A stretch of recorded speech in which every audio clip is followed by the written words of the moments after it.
Hey everyone, and welcome to Shifting Gears. If you're watching this, you're in for the long haul. This is the full 2-hour episode in one video.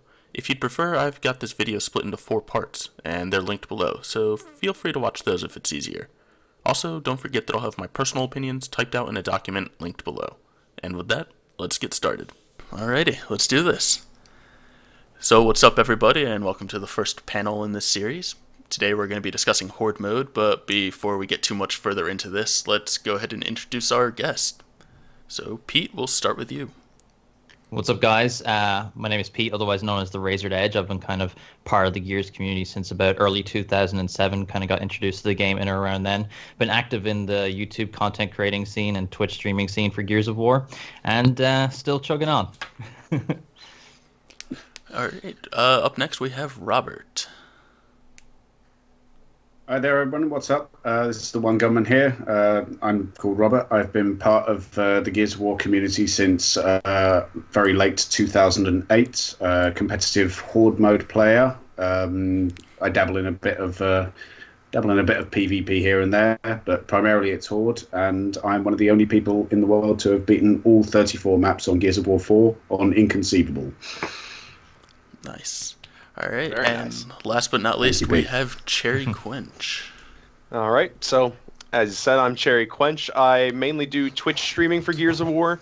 I got into Gears of War around, early 2007, around the same time as Razored Edge. Got an Xbox 360 because of Gears of War and fell in love with it. Did a few montages and stuff here and there during the Gears 1 scene.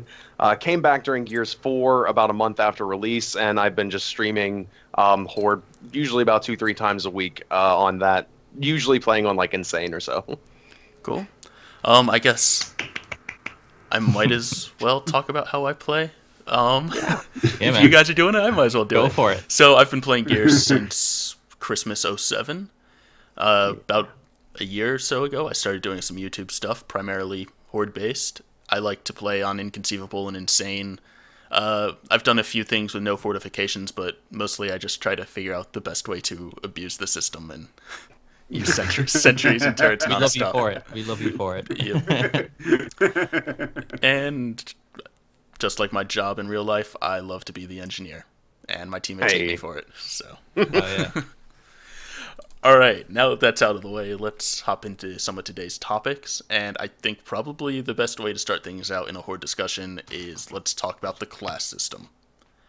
I've personally always supported the idea of having classes in Horde. I think it makes for a pretty interesting dynamic because like not everyone has the same exact abilities. I like where TC was heading with Horde, where everything is additive. They don't have a subtractive system, where some games you have a subtractive system, which means maybe the heavy class will run slower, or, I don't know, the scout would have less health. Something that takes away from the base. Yeah. I think Right. in Gears 4, everything adds to the classes. Some might add more than others, but everything is additive. So that's somewhat limiting, but it's really nice in my opinion. So with that basic overview of the class system, I'll open it up to you guys. So let's discuss classes for a bit. Don't you feel that like so you say that they don't have any subtractive like traits? Don't you feel that I like how in-depth Horde mode goes with the skill cards and that characters feel diverse in a certain sense, but don't you feel like in comparison to maybe other games like the way the heavy doesn't go slow, that the experiences aren't necessarily like it feels like you're just running around with different guns on each character rather than you feel different. Like a heavy should feel like heavy and powerful, like maybe he should spawn with a mulcher or something like that, you know, just little things like that. Yeah, so I guess to me it's like you have the scout who definitely stands out because they have to get the energy. The engineer always feels like he's building stuff. But between the sniper, heavy, and soldier, they really just feel like they're people in there with different guns. Yeah, I get what you're saying with that. Yeah. Right. I kind of wish that the Coalition would just go a little bit wilder with it too. Like just exactly that. Like, yeah, let me carry a mulcher if I'm a heavy, or like if a soldier, maybe like the only thing that's notable about the soldier other than just the normal build that you get from like multiplayer is, oh, he has grenades. Cool. Like if they can, like, Yeah. if they could diversify it out a bit, or like, and then they show these awesome trailers of like, even if it was like a lot of melee damage or something to make the soldier more unique and make the classes really stand out. Yeah, I'd definitely be for that. So what are your thoughts on like kind of a MOBA type thing where you think Gears Judgment, Overrun, they all had those like refreshing abilities that refreshed over time. It wasn't like some passive thing. It was, hey, this guy can throw out a sentry or this guy can throw out ammo boxes. Something that really made the classes stand out more. What are your thoughts on things like that? For me, I honestly didn't really play Judgment. I think I played the campaign twice. I think I played the survival a couple of times, beat it on Insane, and then went, you know what, I'm bored of this, and then just put it to the side to use as a coffee coaster type thing. So,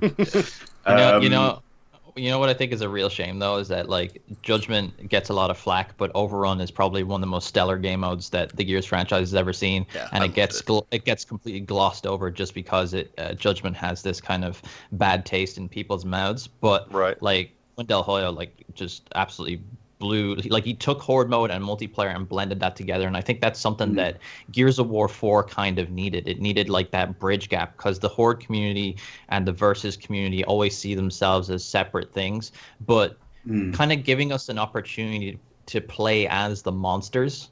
This is turning into a thing about Overrun, but like giving us an opportunity to play as the monsters is something that would diversify the Gears experience a bit more. Like imagine being able to play as a Snatcher or a Carrier, or even the Kestrel helicopter. Like how weird would that be to like, just PvP with those characters? It'd be insane. So it's almost like an upgrade. It's Beast 2.0.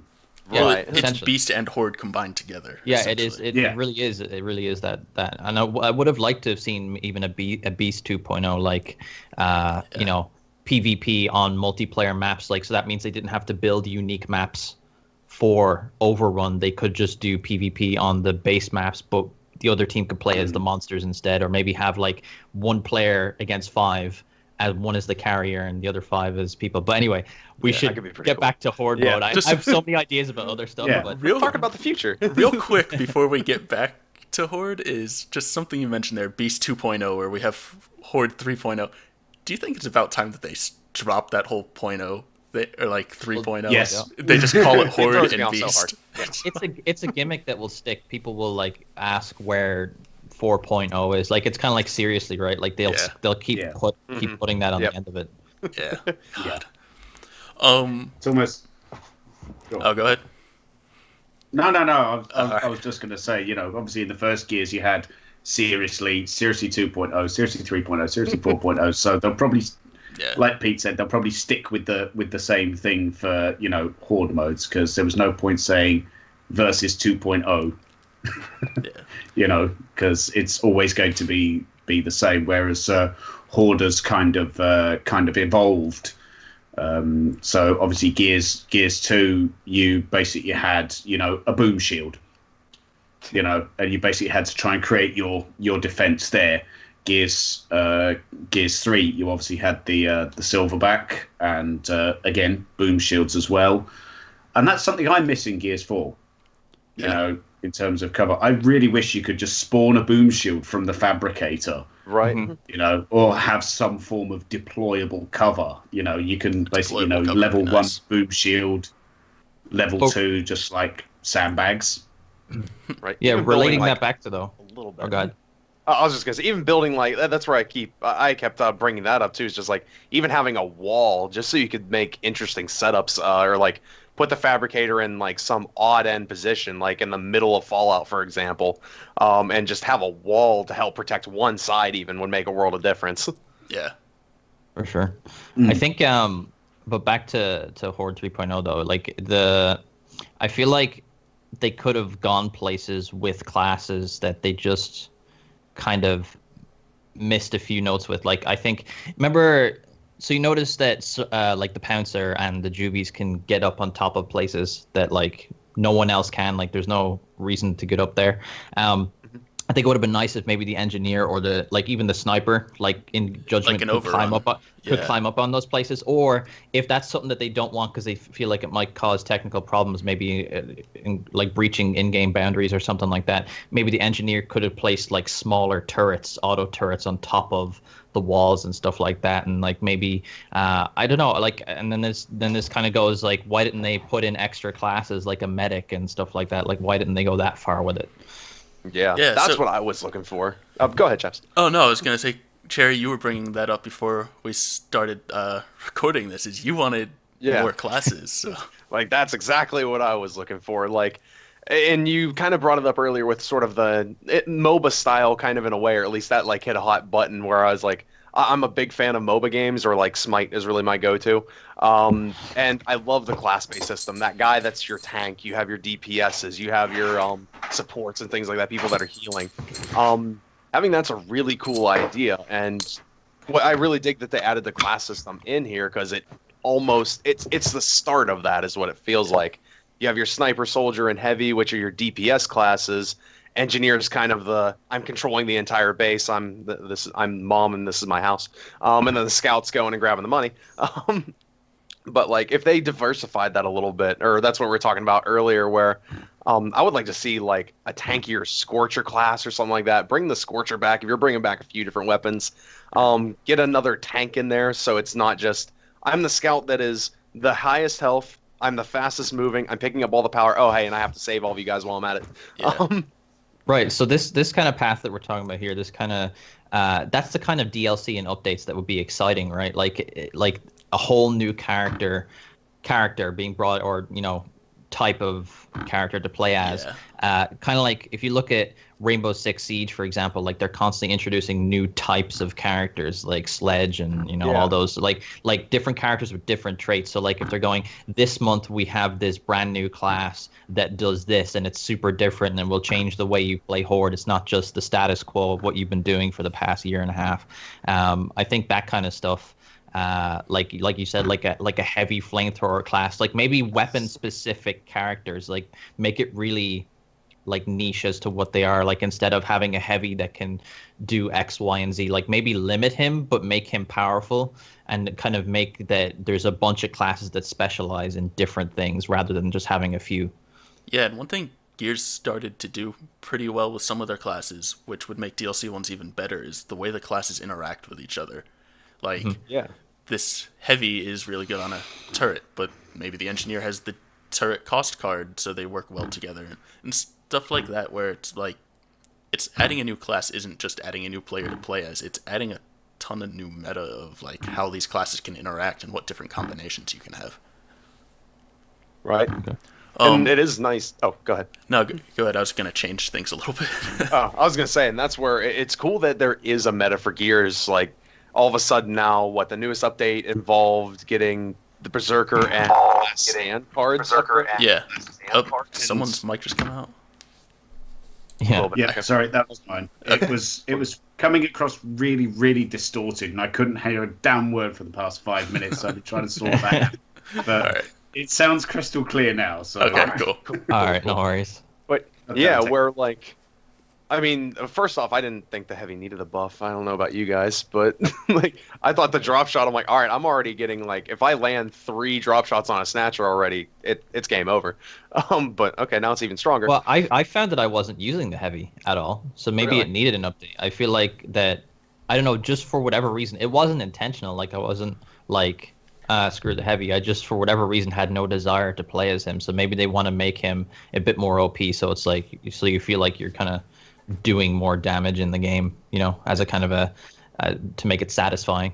Yeah. I mean, me personally, when we play our Horde, literally, for example, we get a wave 10 carrier, you put a cold shot on it, 1 drop shot, it's dead. I don't think it needed a buff at all. I think the problem is people not understanding the classes properly, and I'm talking mainly public players, and I can see all 3 of you nodding and knowing the pain of seeing. There's just no point. There's no point. No, Like, and it's seeing just- that soldier running around, lancering everything and picking up the power as he kills the enemy is just like, no, stop it. So I don't think it needed. I don't think it needed it, especially to the 2 epic cards, which, Honestly, those were 2 cards I never used anyways. no, Likewise. I mean, they're. You think, you do more damage as your health gets lower when holding a heavy weapon. I mean, on Inconceivable, pretty much, a couple of shots and you're down anyway. So Right. you're holding a great big heavy tri-shot or a salvo, your movement's kind of restricted anyway, so you're down anyway. So it's kind of a pointless pair of cards for me. You've got thick skin as well, so... you can pretty much take a direct hit off a boomer up until about probably the 30s, if it's maxed out. Yeah. So, And that's where I was wondering with the new cards and the new buffs that are coming. I'm curious to try that out on Inconceivable, just for if you're playing say for instance Monster Mash and you've got these swarm snipers, or say even just normal Horde with dead eyes, and they can one shot down you normally. Is that going to make any difference at all? I don't think it I don't will. think it- But You're I don't down. know. Okay, cards are irrelevant. Yeah, exactly. I think those cards. Oh, sorry. I was going to say, they did have a discussion stream last night. The Coalition hosted a stream, and they mentioned that they heard the feedback on that for Inconceivable and Insane Difficulty, where the one-shot downs aren't going to really help at all. So they said they are going to look into that a little bit. Cool. But again, I think those 2 cards mainly point towards casual, normal, and hardcore. So basically, giving the newer players confidence to maybe step up their game, or they just want to be invincible, run around the entire map with a salvo, blasting everything. And then dying on the other side, and then we have to pick them up. I think stuff like that about new players being kind of irresponsible with their roles in game. I know it is a video game at the end of the day, but at the same time, you do want that cooperation. And I'll always sound off on this every opportunity I get. In future Gears of War titles, I want to see every game start off with the training grounds like Gears of War 2. I wanted to teach them the ground rules of versus multiplayer, explain why you can't kill someone in an execution game mode from 50 miles away, explain each class in Horde mode and all the things you should and shouldn't do and the benefits and just everything. Have Marcus Phoenix explaining absolutely everything to you and just make it so that they understand all the ground rules. I don't know how many times whenever there's a free weekend, or when they do those discounts and all that kind of thing for Gears of War 4, when all the new players come in, that they come into King of the Hill, and for whatever reason they'll do anything but actually stand inside of the hill. They will do absolutely everything but go near the objective. And in Guardian, they won't go near the leader. They think he's all powerful or something. They don't get it. What's crazy is that I remember they changed it from Gears of War 2 in Gears of War 3 Guardian that has this giant logo over his head that says "Kill the leader," and people still don't get it. And in King of the Hill it says "Capture" in giant text, and people still don't get it. So they need kind of when they load up the game, that there's kind of a training grounds to play in. And what actually was is when I was on the Gears of War 4 beta tour, and I actually asked Dana, was it okay to talk about this?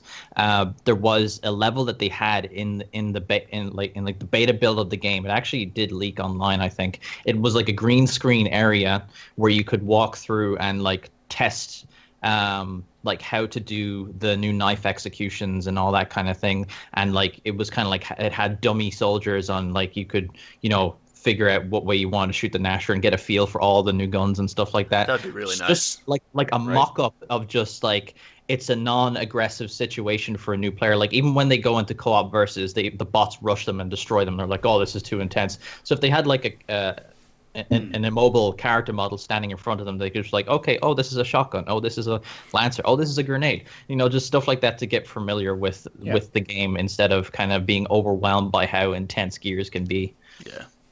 We do see that with a lot of successful titles. I mean, I'm immediately drawing parallels to Overwatch's training room, Where it's like, all right, test out your character, and you got all these dummies sitting here. If you want to feed them, firing ranges in Call of Duty, like there's so Yeah. many different things. Like just give the player a place to just stand there and take their time. you Yeah, know? and like in Horde, they can load in and test out their class and see what all the abilities are and Yeah, stuff like like even that. like I can imagine like some kind of like Horde training ground where it releases a different enemy type. So like it goes, this is a tracker. You can kill them, shoot it with your lancer, dead. Next thing comes out, this is a swarm drone. This takes X amount of bullets to kill. Down him, you can execute him or kill him. And it keeps coming. And now this is a boss. Shoot his weak spots. Like get that in depth with it. Because all it will do is just generate better players that go into public scenarios already knowing what they're doing. And yeah, that's it. Yeah, and then on higher, like adding more on that, on higher levels, like so we get a new patch, like heavy gets odd buffs. Then we can go in. Okay, let's test this out. Give me a snatcher and a couple swarms to work with. The swarm will hit me, and then I'll just unload damage on the snatcher and like maybe give number layout so we can actually see. Instead of like chaps having to do all the math behind everything. Like just have the numbers splash out so we can at least do easy math with it. God. I'm in complete agreement with everybody about training. It really you can't just jump into a new game and expect to just pick it up as being thrown in the deep end, as it were. Mm-hmm. So yeah, I agree with all of you for PvP and Horde. Some games prosper off of that. Like I people hate people mentioning it. Dark Souls, like it's a game that throws you like right into it, doesn't explain anything to you, and players are like, oh, like I love the fact that I figured this out on my own with like, and it didn't come down to the game teaching them how to do it, but with the kind of game that Gears of War is. And when you compare it to other esports titles and other games of its type that have PvE modes and things like that, like there's so many games that have aspects like Rainbow Six has versus multiplayer and Terrorist Hunt. The Division has the Dark Zone and its new PvP, and it has the PvE modes, and it has one of those training grounds where you can go in and just put on whatever gun you want and shoot and see damage damage totals on what you're doing with your weapons. But I don't know. I hope to see that in Gears of War 5, definitely. That would be nice. Yeah, fantastic. So back to the idea of having, like we mentioned earlier, having a ton of classes and having more classes and having them differentiated from each other are more strongly, right? What are your thoughts on, like, so currently we have Engineer and Scout, which we've said they kind of have their own roles, but at the same time it also kind of makes it so that when you're playing you feel like you need those classes most of the time, depending on what type of run you're doing. And it makes it harder for someone to have fun going in and playing solo, or someone who wants to play with two people and you feel like, hey, well, I want to use a sniper, but we really do need a scout in there. So I think that's where the scale and difficulty comes, right? Like it's if we're gonna play with two people, let's do a casual run, that kind of thing, Yeah. I've got a couple of things to add, just to that point alone. We've already beaten a couple of maps. This is our new thing now, is we're beating maps without a scout or an engineer. Yep. I want to get to that eventually. We found the best way to play that is perhaps you run with, 2 snipers, 3 heavies, and one of the heavies puts on like fortification health on, and you just start putting your barriers and your decoys out and you play it that way. We've beaten a couple of maps. Clock Tower's probably one of the easiest maps to beat. Fallout, we've done that as well. But in terms of playing as co-op, my sister and I, we recently streamed a game where we're actually attempting a 2-person attempt on beating Horde on hardcore difficulty. So we had a wave 48 fail a couple of days ago, which was pretty disappointing, but we thought we were going to beat it. And we were running with a sniper, as myself as the sniper, running full max damage cards. Yeah. And my sister running, sort of like a base heavy with a team revive maxed out. So we worked that out. The only problem we found was we were really, really, really struggling for money. In the 40s we had like one level 4 decoy and a level 3 fence, holding us back on Fallout. It was, in those situations it was very, very tough, but very, very enjoyable. I'm convinced that we're going to beat this within the next 2-3 days. I think. Cool. I'm that confident, and then it's attempt the 2-man insane run. Oh man. Obviously we're playing it without sentries and turrets and stuff like that. We're just literally using the weapons, so making life difficult for yourself. Yeah, pretty much. This is too boring. Let's just do it pistols only. That's actually something we want to do. We want to do 2 heavies on normal, just bolt-hock only. Nice. Okay, no, that sounds fun though. So speaking of boredom when it comes to Horde, are anyone who here is guilty of speedrunning to get credits for packs and stuff like that, right? No. Right. So you kind of fall into that habit of that's the way you play Horde, right? Like you play it to efficiently get through it, but your brain is kind of like, I'm not playing to goof around, I'm playing to do this or whatever. But and what has helped me with that has been the special events that have come out. But do you think that there's somewhere that they could have gone with the special events that could have diversified Horde and made it feel really different in comparison to maybe some other events that there have been, or something that they just haven't done that could be staring them in the face that's obvious? No no fabricator option. No fabricator, like Gears 2 Yeah. style. Do you think they would need to adjust like the strength of the Horde in because what I mean? Like we did a hardcore difficulty no fabricator run just fine. We did insane using decoys and fences. I haven't tried Inconceivable yet with that, but I mean, so it's doable, but that's one of those events it's not meant to be overly fun, like Juvie Jingle, whatever it was called. But you were right. Yeah, it's meant to. Sorry. It's meant to be fun in the fact that it's different and it provides a challenge for people. Yeah. The trouble with that playlist was initially it was fun, but towards the end, what I noticed was people were playing on Insane were literally playing for themselves. They were, coming in with soldiers and chucking grenades. They weren't depositing in the fabricators, so the engineer was pointless. The scout was pointless, and it was just. I found it very, very depressing. I found it very, very depressing to see, what's the word I'm looking for? Just a lack of teamwork. Cooperative. Right. Cooperative, yeah. Horde basically has gone for Horde in that event went from being cooperative to, we can do this on our own. So and it's what you're saying, like, to me brings to mind that maybe there should be a social Horde and a ranked Horde, right? Like that the ranked playlist, the only people who will go in there are people who want to, set record times and and actually cooperate, and then the people who want to hop into social and just be a soldier and pick up all the power and be a goof and just do whatever they want and run off and die, it's not a big issue. But in ranked, that's kind of that's where people like ourselves will go in and actually cooperate with whoever else chooses to search. So kind of on that topic, let's discuss scoring. So a scoring system in Horde for a ranked mode, that type of thing. Okay, I think this is just my personal view. Obviously, I think in terms of scores and stuff, I know how to play for score on 4, and it's just basically stuff getting putting sentries out there and then getting them destroyed. So they can pick up extra power.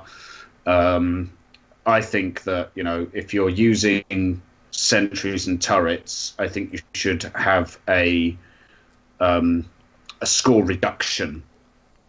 A score reduction on the fact that you're not doing the killing. You're getting something else to do the killing. So for example, you get 175 points for a DB. Okay, you then cut that in half down to what 80 points or something like that for using a sentry. Whereas if you kill it with the actual weapon like a lancer or a boom shot or a drop shot or torque bolt or whatever, you get the full 175. My personal preference for a scoring system would be that purchasing fortifications subtracts points from you. So less fortifications makes it a harder match, gives you a higher score. Speedruns, which rely heavily on fortifications, they don't really get high scores. Boosting stuff like recycling sentries over and over again, you're not going to get high scores. There's probably some issue with that scoring system, but there needs to be something done. When you mention a scoring system, to me, the only thing to obtain score in Horde mode primarily is killing. Right, it's just killing the waves of enemies, so that can kind of get a bit dry. Like if that's what you're focusing on is getting the highest score. But like, what if Horde diversified in like what you can do within Horde? So what if you're defending one side of the map, right? Like that's where you chose to set up, but then like say the game goes, a Hammer of Dawn satellite has landed on the other side of the map. Go defend it from this wave of certain types of enemies that are trying to destroy it, and you'll get like, and that could be like one of the bonus objectives, right? Instead of just headshot these 5 enemies, go defend this crashed Hammer of Dawn satellite to stop it falling in the wrong hands, that kind of thing. Like just objectives like that, or like a special kind of boss. Like what if General Ram came onto the map, right? And he was like, oh my god, and it did the cinematic. Right, like it's like General Ram has entered the battlefield. Kill him, and you can get this. Like that kind of thing. Like stuff like that. I think the Horde could be such a much broader experience rather than just killing the fodder of enemies that's trying to rush you. You know what I mean? Honestly, one game I think that did it really well was Destiny with Prison of Elders. That wasn't Prison of Elders was the kind of multi-level where you had to go in and kill different bosses in different rooms, wasn't it? Yeah, but they had, so there were a bunch of people that came at you, but they had objectives like go defuse these bombs before time runs out. Or in Gears, you could be, hey, the 3 domination or the 3 escalation rings spawned on the map. Within the next 2 minutes, make sure that you guys get a domination and hold all 3 rings at once. It'll cause your team to get out of your base, spread out, go do something. Or I could imagine like you're playing on Harbor, you're over at one side of the map, and then over on the other side, like it spawns Jin, right? And it's like escort Jin to this place to extract from Raven or something like that. That kind of stuff. Exactly what I was thinking. Yeah, right. Or there's like I think that'd be more of a campaign thing. I think they could do it like on a condensed map, like as long as it's reasonable for, like, obviously Harbor has an open sky, so a Raven could land and the character could make it into it. Just as long as the objectives fit within the map. I think making the multiplayer experience, I know you said campaign, but making the multiplayer experience more cinematic and feel kind of story driven in a certain sense makes you feel connected to it in a certain way, and it makes these moments more epic. Like, could you imagine if you almost get Jin to the Raven and like she just gets sniped by like a swarm sniper or something like that, and you're just like, no, like, you know what I mean? I can see that, but we could take, obviously I think if they were to, we'll just throw an idea out there that we're doing this. You can just imagine you get that objective, escort Jin from one side of the map to the other on inconceivable difficulty, for an example. I think that would be nigh on impossible. So if they were going to do something like that, maybe they could do it sort of like difficulty staged, right? Or like at least I mean, on inconceivable, I'm even just thinking about it, like and this is where I think we need a few more diverse builds that we could do, and this is where we were talking about classes earlier, or even just different fortifications. And even bringing that up in scoring, say if it was escorting Jin, your point, the reward you get is based off of the health that she has when she gets to the base, perhaps. If she's at full 100%, huge bonus, money all to you. But if it's like, okay, she has one arm, you're basically just throwing one arm into your one-armed Jin. Then, you get 10 points. Like, but there's your gear back. Yeah, right. But another game, and forgive me, I know Gears of War is very Xbox-esque, but Uncharted did a very interesting take on this, where they kind of copied. I saw their way, their 1 to 50 horde mode, and they had like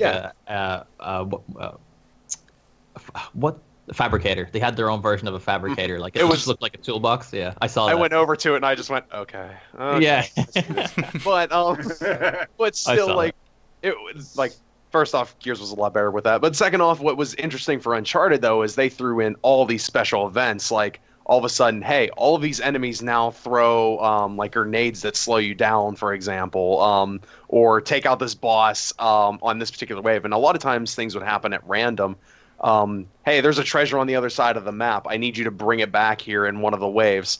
And that just, it was enough to get people out of their little safe spots and get moving, and then it changes up the whole game plan at that point. Yeah. So bringing that would be amazing. What are your thoughts on, currently Gears has these bonus objectives, and that's all they are, they're bonus objectives. What do you think about having required ones? Like, hey, Rom spawned on the map, he's going to take 2 minutes to walk across the map. You need to kill him within these 2 minutes or you fail the wave. Yeah, that'd be kind of like it. Like that could be a stipulation of it, maybe. Like maybe some ones don't have the kind of game-ending stipulation, but maybe something like Rom coming on the map is a problem, and like you need to deal with it. You know, like that kind of thing. Yeah. You know, on the menu you can toggle Iron Man. Yeah. You could have a sub menu for that, and it's you could put special objectives. You can turn the special objectives on, so you can play standard Horde how you want to play it, or you can put those special objectives on.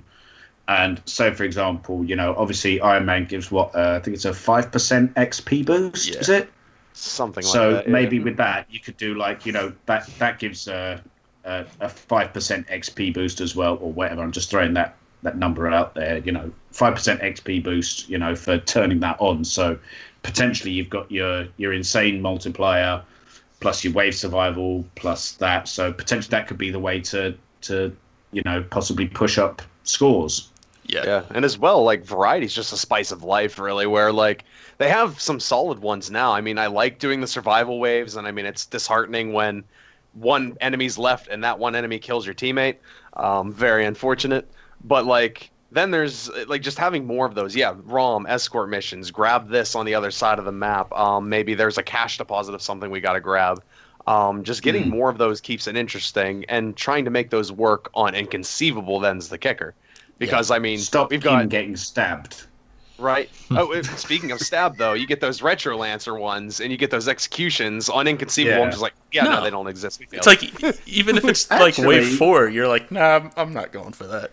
There's actually ways to play the objectives, obviously. You know, so like, say for example, you get a chainsaw on wave 4. I mean, usually unless you've got a soldier, you know, we usually just sort of like, it's juvies then, isn't it? So you just literally just chainsaw 6 juvies without having to risk, you know, retro charging out and trying to get them. Yeah. So we just usually let them come to us, chainsaw them. Okay, right, that's it. And then suddenly it's like, oh, look, we got a box of drop shots.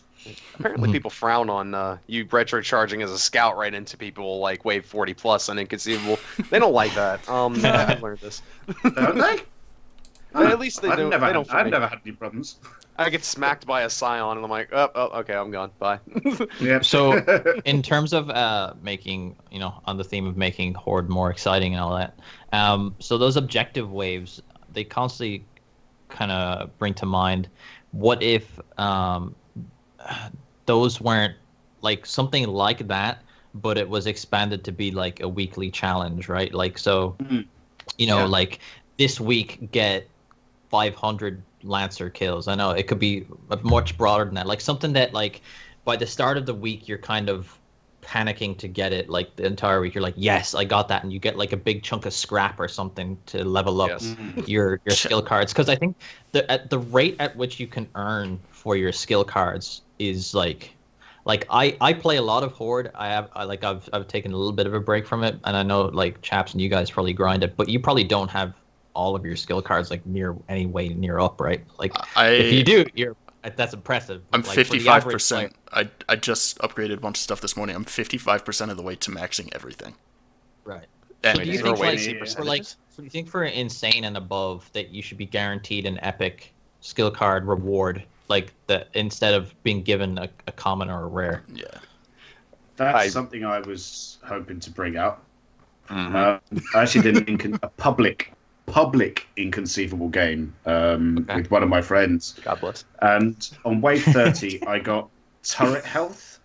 On wave 40, I got, I think it was execution bonus. And then wave 50, I got assault rifle accuracy for inconceivable. For hey, at least that's 50. a blue card, hang man. on. 2 blues, man.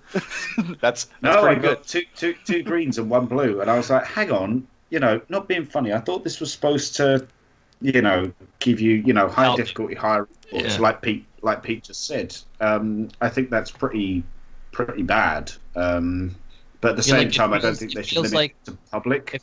It feels like that once you have your Horde class all your Horde classes to level 10, there's no like real sense of like progression.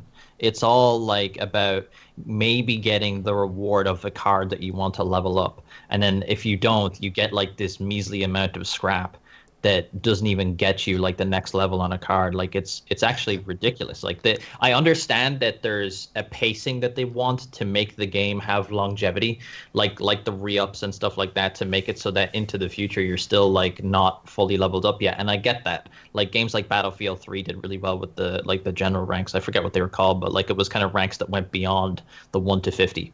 I just think that they could kind of go all out with that. Yeah, and I know I've had a few people in my community actually get like, they were a bit upset by, for example, I like getting new people in and they're like, oh man, I really like that card that you have. How do you get it? Well, you have to gamble for it. Get credits, get farm, try and get it. And this is, I mean, full admitted transparency. I still don't have Berserker, and I mean, I'm hundreds of hours into Horde. Like, yeah, I don't know what my exact times are, but like, I'm trying to farm out this Berserker, especially now that it's got buffs. And I'm still missing out on them just for the initial unlocks. Even if they got rid of that, I would be happy. I'm looking now to see if I have it. Yeah, right? It's like, if you have any missing, I have 68 out of 69. That one freaking Berserker just will not show up. Wait, what class is it for? Heavy. I do have it, yeah. So it's level 1, and it has no progress on it, yeah. Right, and farming that is challenging in itself. I mean, you hope you get cards, and that's where I keep throwing down on like epic packs whenever I get credits, just so I get, maybe I get a legendary duplicate, like someone a weapon skin I already have. Cool, I can at least get one rare card if that off chance happens. It's just been taking so long to Isn't that crazy that even since Rise of the Horde, that you don't have something that feels essential to the new meta? Right. Yep. Let's talk about skill cards for a bit. Okay. Like, let's do that. So, to start with, what are your thoughts on having multiple levels per card and the fact that you have to level them up? It's a good thing and it's a bad thing. It's a good thing, obviously, you can do a lot more damage. It's a bad thing that, some of the cards got up to level 6. So, you've got, for example, explosive headshot. Thankfully, that maxed. Thankfully, but 600 scrap for one. You gotta save up all that scrap. Yeah, but that only feels like the only reason you're like, oh, all that scrap is because there is no other means of earning it. Like if you were doing insane runs and getting the epic cards, it wouldn't feel so bad. But it's the fact that you do have to grind credits to open gear packs, to then scrap your duplicates, and then to try and get what you want instead of kind of just being rewarded for your efforts. You know what I mean? Yeah. Right. I'm curious what it would be like if you leveled them up based on like, so maybe leveling up your class unlocks the different cards at different rates, and then using those cards for explosive headshots, you level it up by like, hey, kill 50 people with explosive headshots and you get level 2, or kill 500 people and you level it up once there. That's kind of the progression system that Star Wars has, Battlefront 2. You get like, it's for the weapons specifically. I think for Do you know what's funny? The card system in that game is exactly like the Horde system in Gears 4. Like it's that you open their loot boxes and you get scrap for scrapping and getting duplicates and that kind of thing, and then you can craft a higher level card which grants you more damage or a better version of that skill card. So that's where that's exactly the same. But in Battlefront, where that kind of relates is the like when you get 50 kills with a gun, you unlock a scope. When you get 200 kills, you get like shoots more accurate at range. Stuff like that. It adopts better traits the more challenges you complete for it. Yeah, I think that'd be a good way to I hopefully for the next Gears, rather than this, perhaps you open the box and you get that explosive headshot card, and you're like, right, okay, so for your first level, it's rare. It's common. So to get it up to the say, for example, to rare, you've got to kill 250 enemies, 500, 1,000, 6,000 to get it up to epic. Right. And then once you've completed your 6,000 headshots, that then goes gold, and you've got a legend. You've got your gun as legendary, right? And wouldn't that feel like an accomplishment and something to display? Yes, right. Because I remember one of the most addicting things that one of the most addicting experiences I ever had in an online gaming experience was going for the 100 kill achievements, and seriously, in the first Gears of War. I don't know how many. Whenever there was Xbox Live free weekends, I would actually make another account so I could go for those achievements again, just because it was so fun to like display the fact that I got those kills. Like, because in Gears of War 1, execution, it was scarce to get, like, it wasn't as frequent to play a team deathmatch and already have half of the achievement. You know what I mean? Like it took time, and so the fact that you're putting your time and the efforts you're actually making is displayed, and then the fact that you get this like this golden skill card that people could probably see when you get into a lobby. They're like, oh, that guy's like put in a lot of time. Like it's not. Have a skin for it. I understand loot boxes will be built into games going forward. Like that's just how it is. But I think they need to have a kind of an on par, like you get this stuff from loot crates, but you also have your rewards for your efforts. Yeah. Right. And adding a bit like on top of, you said like showing off like a golden skill card or something, showing that someone's been there.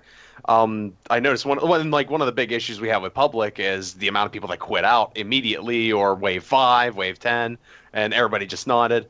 But like that would be a great thing to help people out. Like all of a sudden you come in and you've got like 3 gold cards. People go, okay, this guy's all right. This guy knows what he's doing. I feel better. Right now, all I've got is, all right, if your banner is still the standard Gears 4 banner, your emblem, then I have worries. If you're not picking a class, I'm going to start doing that now. Right. Oh, mess with people. Absolutely. Oh god, now I'm going to have to do it too. But then, all right. Or have your entire team be a sniper until right before it starts, and then you switch to the correct class. But this is the thing, though, right? Like in Versus, we have our seasonal ranks, so a lot of us have the diamond banner thing. So when people see us on their team, they're like, maybe you have it. Okay, I have it, but like they're like, oh, this guy knows what he's doing. So the people on my team feel comfortable, and instead of going, oh, I hate this map, but these guys look hopeless. They're like, okay, whoa, this guy has this Horde emblem that looks like he's been through the ringer. Maybe I'll stay in here because it could be fun, and he might be able to carry me through, and maybe he might teach me a few things. That kind of thing. Something to make people just not hit start up AA. Yep. The other thing that I hate is when you go into a public match, people melee you when you're a heavy or a soldier to kill yourself, so they can get that extra 1,000 power. I mean, that's also why? A silly concept. What's the point? People booming themselves, grenade killing themselves. I do that. I do it. I don't understand why, because it's the first couple of waves. There's not any enemy. I think it's people just trying to micromanage the time and like trying to get the best possible fortifications up and be ready for whatever's coming. But I mean, I get your point. Maybe there it may like that. That's that to me sounds like a problem kind of similar to older Gears games where people would dump half their clip to get an active reload, right? Like the old active reload system. Like that's what that is. Like it needs maybe it should be that instead of people spawning with power, maybe the fabricator should just spawn with already have it instead of people having to kill themselves, because it's weird, right? It just in general, it's weird that the concept is like, we'll do better if we kill ourselves. Like it just doesn't no make sense. It's kind of like the opposite. We've got to survive to beat the Horde. There's no good booming ourselves. Yeah, just they should just and if you don't kill yourself, they quit. Right, that's it too. That's the worst part of it, is like when you don't kill yourself, people quit. Or like I've had people where, I mean, if you have a coordinated team on security or Forge, Forge, right? Mm-hmm. You go into the area that burns you and kills you. All but the scout hit that. If like one person strays from that, boom, scout leaves. And it's like, well, okay, well the match is over. The scout leaving not necessarily. Is probably the gut. Yeah, that's when it hurts. that's the kind of thing I relish, because usually I play with a couple of my other friends, and if we ever go to a public, if the engineer or the scout quit, we're just like, sod it. Let's carry on playing. Let's see how far we get. Speaking of the scout, what's everyone's thought on the fact that there is a particular class that is best for picking up the energy? Because it really makes you feel like probably you not need that. The best idea. I get that they were trying to make roles and stuff like that, but like I don't know how many occasions where like the scout will do his lap, depending on what map you're playing on, and depending on what kind of, like if you're doing a speed run, so all the power is clustered together, so it's easy for the scout to just go in and get it. But if you're kind of just playing Horde normally, there's a lot of, for a casual player who might pick up the power that he sees, but then there's like a heavy standing over, like, what about all this? Like you're about to miss all this power, and then he's like afraid to pick it up because the scout like might zoom over in a second, but then you've missed it all. I think it might just, maybe that specifically could be something that they don't bring over into a future game, and like maybe just have it so that maybe all characters can have a skill card that, you know, makes the bonus go up instead of just the scout, and maybe give the scout something else that's unique to him. It's like, I don't think there should be a deposit bonus thing, and I think that anyone should get a multiplier mid-round for picking stuff up. But besides that, I think that any currency-based cards should be general cards available to anybody, so that you're not feeling forced to have a particular class in there. So basically, you can see that. So I guess every enemy that you kill, the money goes straight into the fabricator without having to run out and pick it up, and that would kind of sort of like stop that scout of literally putting on health boost, health regeneration, shotgun magazine, shotgun damage, and pickup distance. And he literally just runs around and picks all the energy up while shotgunning. Part of me likes the idea of, to help prevent camping a little bit, you know how right now we get double energy picked up mid-wave. What if it was double energy picked up within the first 10-15 seconds after the enemy was killed? So that way we're not having everyone camp and kill everyone except for that one guy, and then the scout goes and does his lap. It's more like... I think that would... It's like, if you're willing to make that... You're saying a time limit to go pick up the power? Yeah, like... For a bonus is what it sounds like. For a bonus. Yeah. So it's like... So if you're willing to make that risk where the scout will be out in the action and picking stuff up within the first 10-15 seconds after the energy's dropped, then... yeah, he can get a bonus for that. That's a cool concept. I like that, actually. Yeah. And it kind of is already what I'm doing in some senses. Like, I do play Scout like a lot. It's one of my favorites. And I'll just do mid-wave deposits just so my engineer can keep rolling, and I always try and race, like, see how quickly we can get to... Well, it was level 4 when we did a lot of sentry building, and now, like, level 3s are a bit more cost-efficient now, and it's weird. Just getting that time to just, just... have that extra bonus be there, that would be a nice extra incentive, other than me just being really buddy with the engineer and helping him out. That would help the whole team out then. Yeah. Well, that's the thing. When we play our runs, we tend to everyone helps everyone else. So the engineer will literally, for example, wave 1, we've chucked out 3 spikes and 2 decoys. Everybody grabs one and just pushes it out. Yes. Yep. And then we come back and it's like, right, let's start the show. You know, so, but unfortunately some people, you know, just think, I'm the engineer, I build, I take out, I put where I want. If you move it, I quit. I rage. like to micromanage a little too much. I mean, my team's good about, like, if I'm the engineer, I build all the stuff, they go put it places, but then, like, during the waves, I'll go up and, like, adjust it slightly. It's like, that was at a 5-degree angle. I think 4 is a little better. Half a centimeter, so it's exactly level. Do it while they're not looking, so they don't get upset. My friends like to yell at me. It was like, did you really just move that like an inch? It's like, it's better that way. Look at how many more kills we're gonna get. Yeah. I think there was a good one on Avalanche. It was just when they just released the Rise of the Horde. So my friend, he loads of scrap. So he basically had the 60% deposit already. And then my engineer Edge, he sort of like managed decoy. And during one wave, I was just focused on killing all the enemies. And then I looked up into the top and we had 120,000 in the fabricator. I was like, ooh, excellent. And then the end of the next wave, I was like, Edge, why do we only have sort of like 10 grand in the fabricator? He was like, no reason. I turned around, pressed my Tac-Com, and I can see a sea of red decoys. Level 3 decoys just absolutely everywhere. And of course, the Scion used to get stuck underneath on Avalanche.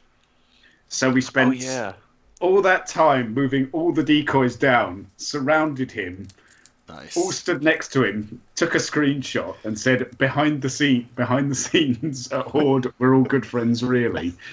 You know. That's pretty awesome. So I think, you know, obviously, you know, that was going off point, you know, just lighten the mood a little bit. Is there any like specific points you want to hit, chaps, or? Let's see. So more general skill cards. Would you guys like? I don't know. Part of me wants the MOBA style like ability type thing for each class, where the class has the inherent ability. Maybe each class has some passive skills, but then more general cards, so you're not feeling like you're forced to have a certain class. That was one of the things I wanted to hit on a little bit. Yeah, I could definitely go. Again, I know we were talking about this earlier with that MOBA style. That would certainly make things interesting and really. I immediately think of like a meta class, just where okay, we're gonna start taking damage. There's a Kestrel coming in with like a Mulcher or something like that. Like we're starting to get a little bit busy. Having all of our cards right now are like very passive. Like I'm looking at soldier cards right now, you know, 80% assault rifle accuracy, assault rifle magazine, the capacity and everything. It's all just kind of there. It doesn't really do anything in the moment. You're just kind of normally killing and, oh, hey, I have these enhancements. But say, for instance, you go live with like, all right, this ability helps prevent damage up to like 45%, for example, for 5 seconds.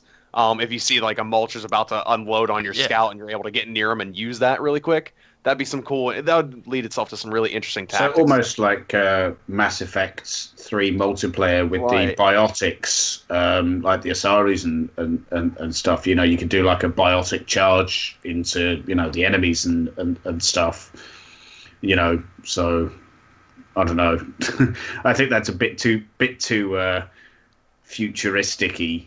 For Gears, but I think definitely, you know, maybe sort of like have like a, you know, different types of grenades, because we've already got Incendiary, we've already got Shock. So what about a Stim. damage over time grenade? Damage over time grenade. Well, it's like flame grenades almost. Yeah, I suppose. Well, I've never been able to get them to work in Horde that You way. mean something that like maybe hits them and follows them on, kind of thing, like Yeah. you know, like Yeah. like an ink that, but maybe they inhaled it and it damages them for a period of time. I think Yeah. the stim grenade would also be nice to bring back from Judgment, like the health grenade. If you have a Yeah, I think not for multiplayer necessarily, but for like for Horde, if you have a medic class type thing. Speaking of grenades, though, I think they could get really specific with grenades, like in future Gears games. Like, I would really like for the smoke to be a smoke, right? Like, it's just, that's what it is. It's a cloud of smoke. And then maybe if a smoke grenade is a smoke, maybe have a skill card where you can see through it, but the AI can't. Like and a sniper can snipe through. Yeah, like the sniper can see thermal, like through the smoke or something like that. That's the X-ray card, isn't it?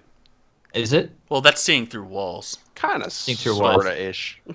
Yeah, but maybe the smoke grenade would be more situational, and then maybe have an actual stun, like a stun grenade that stuns instead of it being a smoke stun combo, and like just maybe maybe a sticky style grenade like one in Judgment that you can throw and it can stick to them. Get really specific with stuff like that, so you can make a really like standout class. You know what I mean? Yeah, exactly. So select your grenade before you start. Yeah, type thing. Like that's it. Like Okay, that's in the menu. Like like that's built into the UI. That's in the menu. Like for versus anyway. Like you can see you can pick your Lancer, your Nasher, and the grenade, but you can't like flip the grenade because the only one that you can pick is a smoke. So like if you had that UI in Horde mode, like you could flip through all the different kinds of grenades, however in depth they wanted to get with it. And on that topic, I would love to have well. weapons, selectable weapons, so the sniper could spawn with like M-bar and Marxa and. Yep. Or I want to spawn with drop shot in retro instead of boom shot in retro, or something like that. Right. Why did they change the Marxa? Why did they change the Marxa? Because I remember in Judgment, the Marxa was obviously it's a UIR sniper rifle. It had a scope, and now in this, it doesn't. It kind of seems I thought that was kind of for multiplayer and lore crossover reasons. Like it was the COG necessarily not wanting to take this gun from the UI, or they wanted to modify it and make it their own kind of thing. That's kind of what it was. But then like there needed to be different variety, and like instead of having another scoped sniper rifle, we could just have this one be like a DMR, and that's the role of that gun. But I like the idea that you said where you can pick, like, so the sniper could pick the long shot, the M-bar, the DMR, or the Marks M. What other choice would you have? Like the Bolt Hawk maybe, Bolt Hawk versus Snub. Bolt Hawk versus Snub. Just all of the Gorgon from Gears 2. All of the precision weapons. But should that, so that would be. That doesn't prevent other characters from being able to get those guns in game, but to start off, the sniper can only specifically start off with those. So that makes a lot of sense. That's actually kind of like Star Wars Battlefront 2 again. So but keep it so for example, the heavy can't select a long shot. Right, definitely. Because that could cause a like the heavy could problems. Pick one rifle, so we could have a Lancer, Hammer Burst, or retro, and then he can pick one explosive. So does he want torque, boom, drop, something like that? So in terms of leveling, right? So like, do you know the 1 to 10 for each class, right? So what if when you're a low level sniper, for example, the only thing you can start with is a Marxa, and then you have to get 100 kills to then be able to use the long shot as well, and it's slots. Yeah, like I can see that so working. like. And then like when you hit level 10, you have access to all of the guns, like that kind of thing. And I think one thing I didn't like was that it only went to level 10. I don't mind it going to level 10, but it was too fast. You could have a level 10. Yeah. You could have a level 10, but if you wanted to, you could sort of upgrade it by 5 levels each time. So say, for example, you can get your sniper to level 50 and do something, I don't know, untold amounts of damage, So, for example, you could have, I think the long shot holds when everything's maxed out, it's 52 sniper rifle bullets. Imagine sort of going way past that and you've got 100. God. Yeah, increased magazine size, you could just go ridiculous. You could literally go full retard on these things and just come up with those ridiculous things. They could go so minute, they could go explosive rounds or double scope with the sniper, or thermal, get really specific with the unlocks and stuff like that. I think the more in depth everything is, people could find their own build and this build is amazing for this map. Right now it's really simplistic. They added, the Coalition did a great job adding a ton of stuff to Horde. It has way more options than it did in the past. But they've only scratched the surface of what's possible. Right, with that. And I like the direction that it's taken. It's kind of like a transitional stage, right? I think Gears 5 can really evolve where this is going. What I'm curious about is, are they going to build on what they've done, or are they going to change to something else? Yeah, right. And I'm even thinking like just the more you unlock through skill class level ups and stuff, like going beyond level 10 or what have you, or each level unlocks a new weapon, or you get these new sets of modifications at each level. That one incentivizes more people to keep going, keep playing it rather than, okay, I hit level 10 and now this is stale. I got it for Seriously 4.0 and that's it. It really helps diversify how we play Horde, and I'm thinking 100% selfishly here, but like as content creators, that really gives us a lot of room to make more videos and hopefully bring on more people into Gears. And more content creators trying out like, okay, here's my set of builds. This is why I like it. Versus like I might have my opinions and you guys all have your different opinions. We can all make different videos out of that. And it really because right gives now it's people pretty their own much preferences. like if you're playing sniper, there's like one or two setups that different Yeah. snipers will have. It's not Right. It doesn't vary very much. So there's like- not this new thing that you found. Like one of my friends, like Butter, he constantly makes builds in the Division. Like he's kind of like, I've got all this SMG build with brutal, deadly, and vicious, and all this kind of thing. Like, it's super like micromanagement. I don't want Gears to get there like with the numbers as like the Division is, but in terms of like specific attachments and things like that, like creating different builds, like the fact that the sniper only has like 2 different builds, like you can only make, like for us as content creators, as you said, like we can only make 2 videos and like that's Right. it. But then like with all the different kind of combos you could do with in-depth unlocks, there could be a plethora of things you could do, and if there's multiple classes, that only expands tenfold. You know what I mean? Yep. Right. And then if that brings more people on for making videos or just even for trying out different builds, someone goes and shares their video on Xbox, yo, check out how sick my build is right now with the sniper. It's going crazy. That at least that attracts more people to Gears. You Yeah. get more people that might be more dedicated, and then we have less people quitting out of lobbies, and this is great. Yep. All right, so the one last thing on skill cards I wanted to bring up is the possibility of like, so we talked about leveling up skill cards based on using them, but say that's not a thing. What about introducing a legendary skill card that's kind of like a combo card? So using explosive launcher damage and explosive launcher capacity. Maybe you have a legendary card that has both of those together as a single card. But okay, so now you're getting 2 perks in only 1 card slot. So maybe they aren't as powerful. So instead of 100% explosive damage and 100% more ammo, you now get 80% more damage and 80% more ammo. So it's not as powerful, but it's only taking up 1 card slot and you're getting 2 perks. So basically, what you're saying is we've still got the 5 card slots, but we can equip multiple into one. So you've got 10 cards on But they're not as powerful, class. and they're like predefined. It's you get this legendary Yeah. explosive card, and that has like explosive capacity and explosive damage at 80%. I can see Okay. that. It's really it's hitting home with like when I used to play a lot of MMOs and stuff. Like you get these legendary abilities that do like a lot of a few things, all in one card. That could make for some interesting meta on like what legendaries you apply. The question then would be like, all right, can you just equip 1 legendary, or can I go like I'm gonna go all 5 legendaries and everything's gonna be like subpar? But dude, look at how many abilities I got. Right, because I mean, you could have things like cost, where it's here's deposit bonus and pickup radius. But Yeah. it's like, I wouldn't use the legendary version of that because I want to get as much energy as possible. And you'd be sacrificing a little bit of that power in order to have more skills. Yeah. And then on the But flip then again, side, though, say for example, On the flip side, No, you could have sorry, more skills. I was gonna say on the flip side though, like say if you're on hardcore, maybe not inconceivable though, and say you want to throw on a little bit of shotgun damage, but I still want to make sure I'm effective on picking things up, that legendary can really come into play, and that's really where a meta's born. yeah. Right.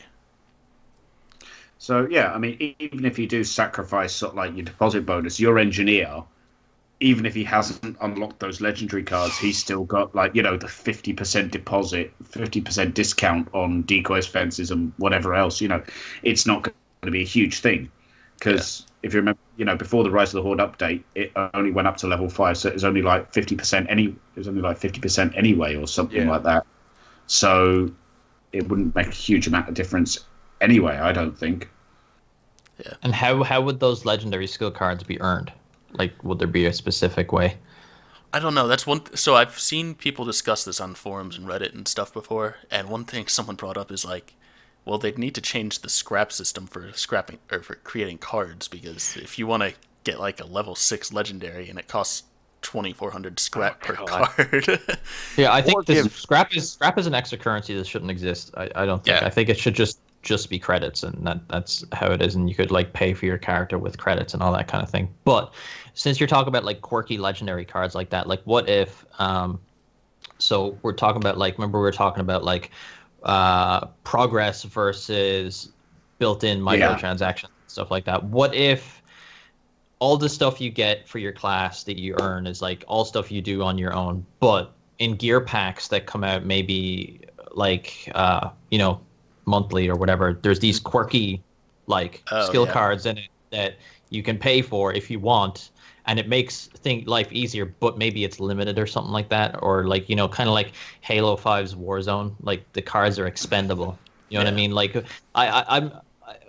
I mean, obviously microtransactions are touchy, but I think if it's like if it's like a novelty, if it's not something that affects, like if someone has poured $1,000 into gear packs and just has all of the god tier stuff and is just wrecking house in comparison to everyone, that's not fun. But like if it's something that's like, oh, I paid this thing that has a one-shot snub pistol or something like that I can use for like today or this week, or for however long this event runs or something like that. I don't know. Timed exclusives. Yeah, timed exclusive. I think I'd rather see something like, okay, I have shotgun damage, I've used that enough, I've leveled it up to level 6. I have shotgun capacity, I've used that, gotten it up to level 6.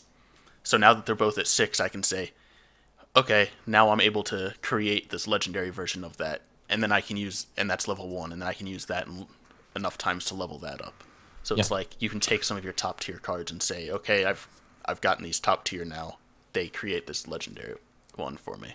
I agree with Pete on the whole scrap thing. It should be scrap usage and progressional rather than having to. But the only reason I say that scrap shouldn't be there is because of how scarce it is, right? Like if it was easier to earn, like if there were, I think I had 40,000 scrap earlier today.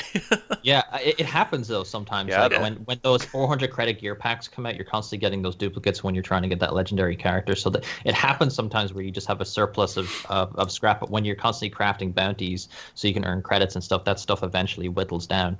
But I think that like if there were like weekly rewards, like to earn scrap as well. There could be scrap bounties and credit bounties that, like, I say bounties, but these should be separate from the bounty system. It should be like a weekly challenge that people is have asked set for that since that launch. And Yeah. I'm amazed that they haven't. I remember that. Yeah, I'm amazed they haven't put that in. Did Gears ever have that? I don't think so. No, but like since did they launch, ever put people. out, I feel like they put out a tweet once where they said like, if you do this, we'll give you this. I'm trying to recall. I mean, Games do that a lot. Like where they go, if you do this week, we'll give you something or something like that. I don't know if Gears has ever done that. Maybe skins, I don't know, but something like that would be really nice. Just kind of like community effort. As far as I'm aware, the only thing they've sort of said, if you do this, we'll do this, is tune into the esports events and you can claim this Lancer, which is kind of annoying for people like me because I work nights, and when the esports are streamed, during the week, I don't want to be able to. Right. I can't watch it. I can't watch it. So because I've got virtually no. Yeah, I get that. I think part of that is like I feel you on that is the old school attitude, right, of us. So like. You're probably someone who got all the pre-order stuff for Gears 2, Gears 3. Like, you feel like you were more of a completionist, right? Like, you wanted to own everything. So the fact that you can't be there at certain esports events to get Jeter's Lancer and things like that is a bit frustrating. But the point, I totally get why they do what they do. It's to make people who don't watch esports be like, holy shit, a skin that looks awesome. I'm going to go watch it. Like it works. It gives them, it does. it gives them what they need, and I totally get it. But for people like me, and you and everyone else who had every kind of limited edition of Gears of War to get the Golden Lancer and Hammer Burst and to get Adam Phoenix and Savage Cantus and Savage Grenadier, that Gears completionist in yourself wants to have everything, but in Gears 4, it's impossible to have everything. My life became so much better when I gave up on trying to get everything. Yeah. I gave up as well, and I part of me is like, I'm kind of like, shit, like I always loved having everything, but I totally get that it's fine to not have everything. Yeah, it's fine. It's totally fine. It's like, not. and that's something It's that I need. not. Like, I know what you mean. I've got pieces missing. Yeah, guys. like if everything, if it was still as niche, if skins were still as niche as they were in past games, I'd be like, yeah, I'll totally go and pay maybe a bit more money than I should on eBay to get a pre-order character, you know. But you know, it's how it is. It's how it is.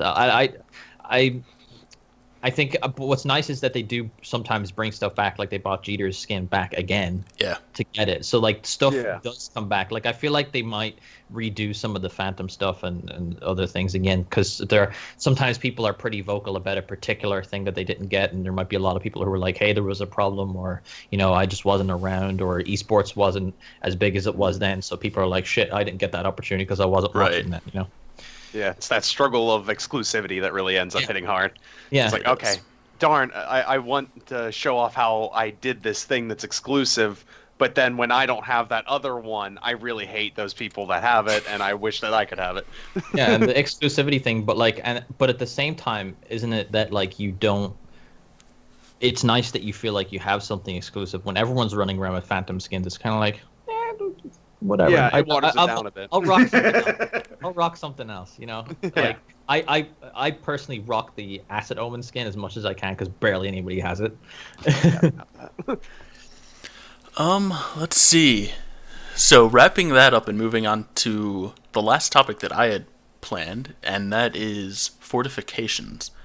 So obviously, all right, let's think in order here. We have fences, decoys, kinetic sentries, shock sentries, turrets, and weapon lockers. Is that it? Yeah. And then obviously the strikes. That's sort of like you know, the initial tier, unless you move on to the weapons. But you've got obviously sniper, hammer, mortar, team revive as well. You know, that's the one rule that we have when we play an inconceivable game. At least 2 people have team revive. Don't care what level it is. Don't care what level it is, as long as you've got team revive. It is nice to have. That's. So I don't know what point you're about to hit with these, but like this just entered my brain. Is like what if like when you're leveling up fortifications that they adopt a different trait, like not necessarily. Like, I know that the fences turn into laser fences, but it's a visual thing. It doesn't really do anything. Like, what if they had like maybe mini little turrets that kind of, if a juvie approaches it, will kind of like start damaging them before it approaches or something like that. You know, just kind of a grander evolution of the fortification rather than it just being a fence. Fences, you know? The fences are a good one because like they start out as just people can pass through them and they take damage, and then they get to the laser type where it's the enemies can't pass through them. They just keep bouncing off except of it. Except for Scions for some reason. It's the DR. Is it the DR1 Protector? I'm not sure. There's one of the DR1s when it goes into a rage mode, it just runs right through the fence. It doesn't matter. Yeah. Oh, really? I didn't know that. The one with the tri-shot, I think. I forget what they call it. Or the even just the one with the overkill. I think all of the DR1s can, when you shoot them and they turn to that rage mode, they run through the fence no matter what. It's weird. But like that's a cool mechanic, the way the fence kind of changes its base mechanic of what it does, and it would be cool to see that on some of the other fortifications as well. Yeah. Right. I say bring back the Onyx Guard decoy from Gears 3. That was a cool decoy. Yeah, I wanted to see that, like deploying other troops around the map, and maybe you could say point them to sit in a certain place, and you know, like cool. Maybe they could spot stuff, and you know, it's all about making Horde more diverse, I guess. Yeah. I think like the flavor. I think the word that keeps coming around is just variety. Just a bigger variety of things that we could deploy, bigger variety of classes, everything like that. I've always thought of just like the wall would be one great start for me. Just Deployable having, like, cover is something that any Yeah. like big Horde player has always been. If they add one more thing, I want some deployable cover of some sort. But like, Right. what other fortification types would you guys like to see? Like new things? adding Um, on. I think. Go on. Oh, I Like was gonna say, like what I mentioned with the engineer earlier, where you could place stuff like turrets up on top, like other like instead of just plonking something on the ground in front of you, make it more, maybe put something on the wall. A You know, wall-mounted turret. like Fortnite, right? Like kind of like you could put stuff exactly in that. play, like maybe have a trap that falls down or something when they enter a room that you can place Oh, that'd be somewhere. cool. Stuff like that, you know.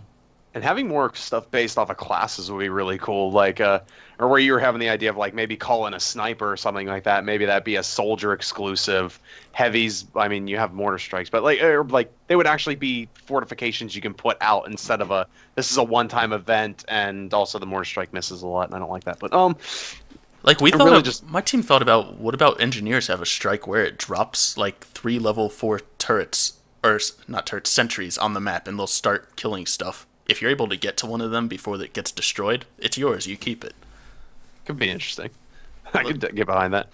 I've also thought of, I'd run out there, turn them round, and leave them, and then get destroyed. get them farm. Yeah. But I've even thought like there's that time factor with the engineer where it's like I have to repair everything, and that's where you get stuck. And I've just died a lot just because I'm like I have to get repairing. I have no choice. Having an ability to just repair all would be a nice one to have. And given if a lot of your stuff's about to get destroyed, I mean it would cost a ton. But if you got a ton and you can make it work, I'd love that'd a be You have great change. a level card for that. So you have a level 1. It costs you a certain amount to repair everything. It costs you like 102% to repair everything. So it costs you like that 2% extra. Yeah. But you can use that. That would be nice. You know, but then again, you know, well, again, for me, what we tend to do is, you know, if the engineer's doing what he's doing and we're not really doing anything, we tend to just buy a repair tool and we'll like repair the weapons lockers, or maybe give one of the fences a little touch up, or, you know, see how many people can kill a pouncer with a repair tool, see how long it takes, you know, because, you know, we've got nothing better to do. Yep. There's always time to kill an enemy with the repair tool. It's It not takes a horde forever. game. Yeah. It's like I feel I like don't know, there's a lot more. You put a cool shot.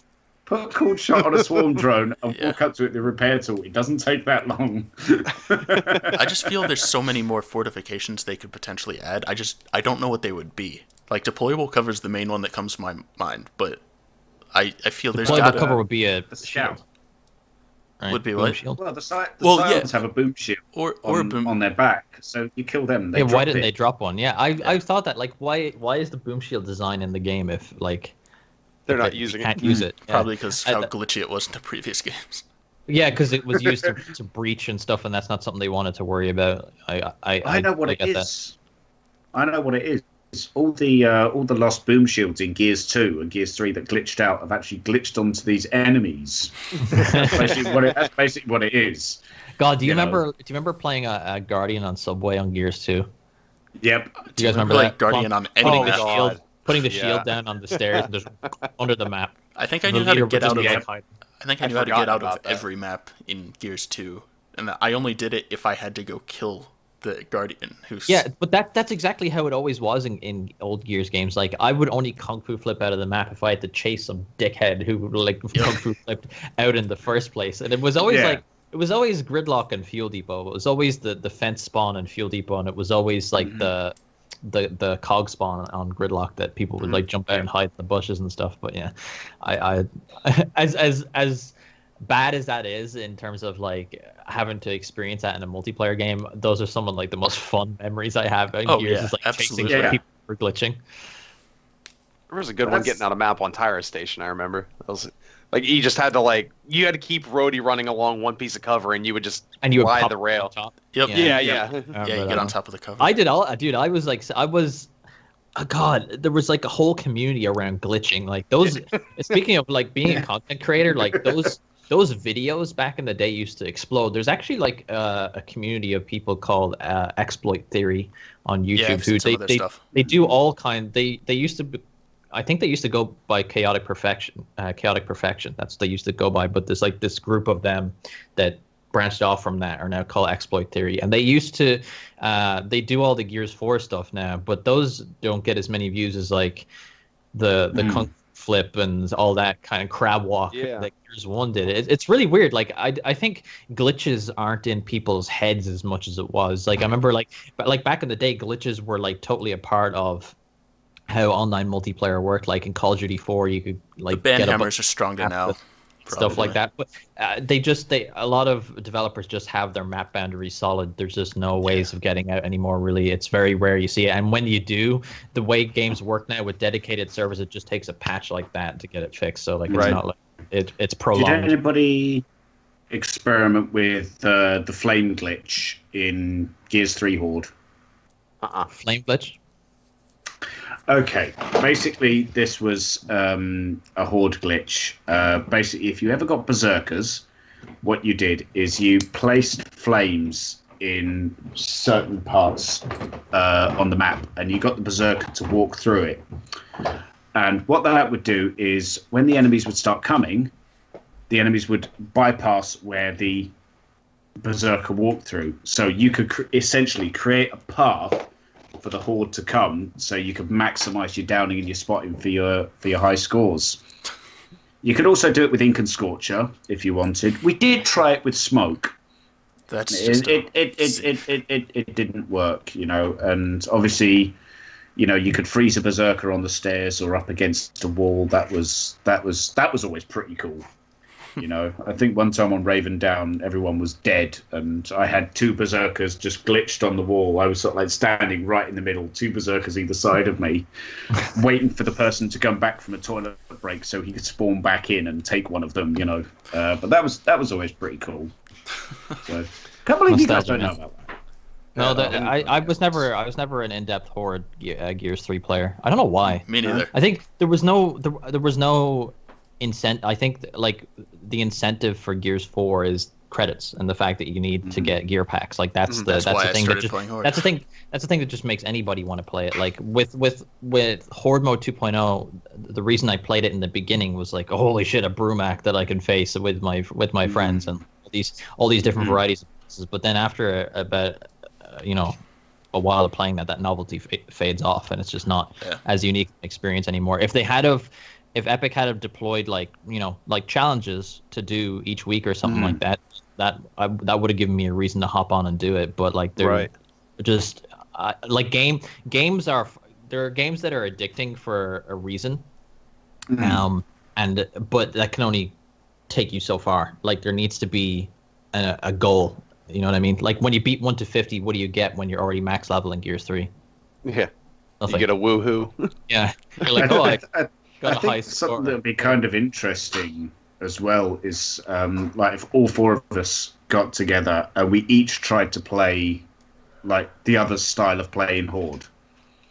I think that makes some pretty interesting viewing. So obviously, B-Chaps, with his sentries and just hiding behind a 20 sentry wall or something, or play my style where it's literally fences, decoys, and weapons lockers. And see how far we can all get, and anybody else's difference. I think that'd be really, really quite interesting to do. And if whoever could stream it should stream it. I find it kind of disappointing that we need to go to something like that in order to get that replay value in Horde, though. Right. I think that's something. What do you mean? Go to what exactly? Go to like, hey, we're going to try playing with no with no fortifications versus artificial we're challenges. Making the game harder for ourselves to create create an experience. I get what you mean. It's not it.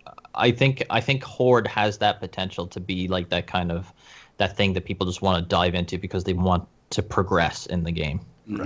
Right.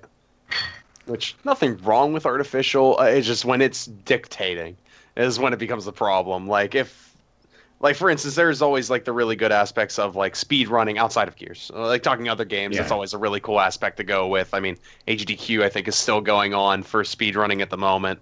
But if they add in a lot more challenges, a lot more incentives, and make it so like the upgrades and the rewards you get are actually very beneficial. At a point like for me, I've kind of in some ways I've almost given up on Berserker trying to unlock that. Given now that we have this patch, things are changing. But like I'm hitting that point now where I'm just kind of playing it to play it with friends at this point. What packs are you buying, by the way? I've been throwing them down on. I mean, I've just been throwing down on epic packs to craft at the moment. That's where I was like, maybe I should just go back to Horde boosters, but that's garbage scrap. It's like it's so bad. It may be garbage scrap, but I think that's predominantly where that's where I got all mine from. Yeah, I literally just Horde boosters actually have the highest scrap per credit rate. Really? Okay. Really? Okay. Yep. It may not seem that way, but for 400 credits, I reckon if you buy Horde boosters, I reckon you'll get it pretty quickly. I've got a nice Excel sheet for all that stuff. I never get Horde boosters though. But you'll have to send me that. You'll have to send me that. I never get Horde boosters though because I'm constantly scratching for like the monthly gear packs. Yep. That so too. Yeah. But what's nice is when those monthly gear packs do have Horde abilities inside them. I appreciate that so much. I'm like, yes, thank God I can actually make some progress on my Horde stuff instead of just having to, throw whatever minuscule amount of scrap I have. Yep. All right. Cool. All right. That's wrapped up the main topics I wanted to cover. Pete, I think you had something you want to talk about. Yeah, so I was talking about, I kind of mentioned it earlier, like, will Gears, or will the Coalition build on the foundation that Gears 4 has laid down with Horde mode, or will it become something broader? Like, an idea or just a thought I had was, like, is putting Horde mode on multiplayer versus maps limiting its potential? Like, would Horde mode on a Horde mode specific map kind of air to overrun, maybe not necessarily that same format, but the fact that it's a bigger, grander scale and kind of have Horde emulate the war aspect of Gears of War, like have it that there's like a bunch of AI kind of in the background. You can see battles kind of happening and like there's waves of enemies coming at you. You mean like on Highway on Gears 2 when you were playing up the top and you saw the Brumac and the troops kind of walking across? Yeah, like just like massive hordes of just like ridiculous amounts of enemies and just change the concept of what Horde is and have those classes that we talked about and like you could set up in certain places, but it wouldn't be as like asymmetrical as versus multiplayer. Is like have it be like, oh shit, there's like 3 Brumacs coming in, we gotta hop on this big ass turret or something like that, or just something that's like a ridiculous scale. So I really like the ability to like they don't have to create a bunch of new maps for the 2 modes. So that's really nice, but at the same time I've loved to think of like, all right, what if there's a Horde map that is Envil Gate and we are defending Anvil Gate, or maybe another base that's in the middle of a field somewhere, and it's not like, and its enemies are coming from all directions, and you have to defend that base. You can't go camp in a corner and only have them come in from one direction. You're in the middle here. Enemies are going to be coming in from all the directions. What if there's like a Horde mode version of House of Sovereigns? Yeah. You know what I mean? Like just like waves of enemies coming at you, but it's in a wave-based Horde mode format, like instead of just that campaign segment, you know what I mean? But it kind of takes place in that entire area, and maybe like once you've defended the House of Sovereigns, maybe air to the campaign, you can go in through the houses and get to a next area, stuff like Overrun. Yeah. But it's a Horde mode. Like maybe I don't know if that's like out of the technical limits of an Xbox or whatever. But I don't think it would be out of the technical limits. I think it's the biggest issue with that is just manpower at the Coalition needing to develop. I think they're relatively small. I'll vote. It's I would love that though. That'd be cool. Yeah. Hire me. Hire that draws a lot of similarity to. Again, I'm sounding like a Sony pony, but with Uncharted 2 and 3, as well as then, I mean, not something Sony, more like. By the way, I've never Far played Cry 3. Uncharted, so You any need of to the points play I've them. made, I I've do. never played them. You need to play them. They are fantastic. Like played Gears them. of War, you will like Uncharted. Pretty much, it goes hand in hand. Or if you like The Division, you will like Uncharted. But Uncharted in particular, they had two types of co-op modes. They had your survival, which is what we've seen traditionally with Uncharted 4. Uncharted 3, and 2, they had these small little mini pocket campaigns of sorts, maybe like taking an hour and a half at most, maybe. And it's very much that. Like you go through kind of major set pieces of the story, doing another type of objective, and it's all completely co-op. So you run through, get a new area, defeat this entire wave because they're blocking your path, going forward from there. Like and just you saying Anvil Gate, Chaz, I'm like, oh man, that'd be so cool. Like that's what I think. That's where Gears has a huge advantage. They've got so many big set pieces from the franchise. They could make so many of those. Like good what was? adventures. Remember the Rendezvous trailer from Gears 2? Yes. Imagine Yep. being Chills. in that set piece. Like I have a like rendezvous. in the fucking midst of just rain of hellfire just coming at you, like trying to take out all the locusts down in the hollow when they're in the middle of their like Lambent invasion. Like just thoughts of that, like giving us those iconic set pieces and give us a co-op scenario and maybe make it like obviously and have it as a horde mode, like just stuff like that would make it like addicting and immersive and like an experience rather than like a grind. You know what I mean? I'm wondering what we would miss out on by having it like that instead of having it on the versus maps, though. Yeah, so there is that kind of like pros and cons, right? Like there's the benefit of them having it on the versus multiplayer maps is that they don't need to design the extra, grander scale stuff, and that they can kind of fine tune stuff and maybe give us more in terms of like, class unlocks, variety, DLC characters, that kind of thing. But did you ever play what was it like?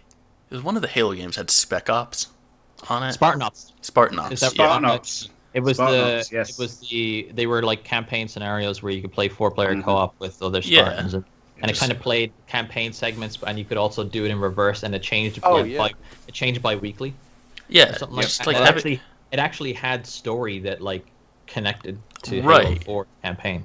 and it's like they don't need to have a progressive story going through Gears Ops, we can call it, but like having Anvil Gate as an ops thing like that, where you can go in and load in, and it's essentially playing Horde on that segment. It might be cool. Have a Senga unit on standby with their machetes just to go and ambush any you can potential. play like maybe this isn't a horde mode. Maybe this is a separate thing. Maybe horde mode can remain as it is, and this could be a separate thing, like reminiscent of horde mode, and it could be like as you said, like taking place on Anvil Gate, and it could be story driven. Maybe it's canon that you're playing as like Zeta Squad, or just some other squad we've never heard of, and we get to play as these guys in this scenario, like in Judgment, like defending the sacred armor, or that kind of stuff. That didn't make any sense. Why was there sacred armor in Judgment? Sacred. I'm trying to play with Sid this afternoon. I'll ask him about that. Who knows? It looked like I think a good idea would be, Halo has sort of like their Forge mode. Yeah, You can create your own maps. Can you imagine just don't having... get into this. That would be crazy. Like I looked at the fact that the Unreal Engine was built into Gears of War 1 PC, and the fact that people could create their own horde maps and own horde scenarios.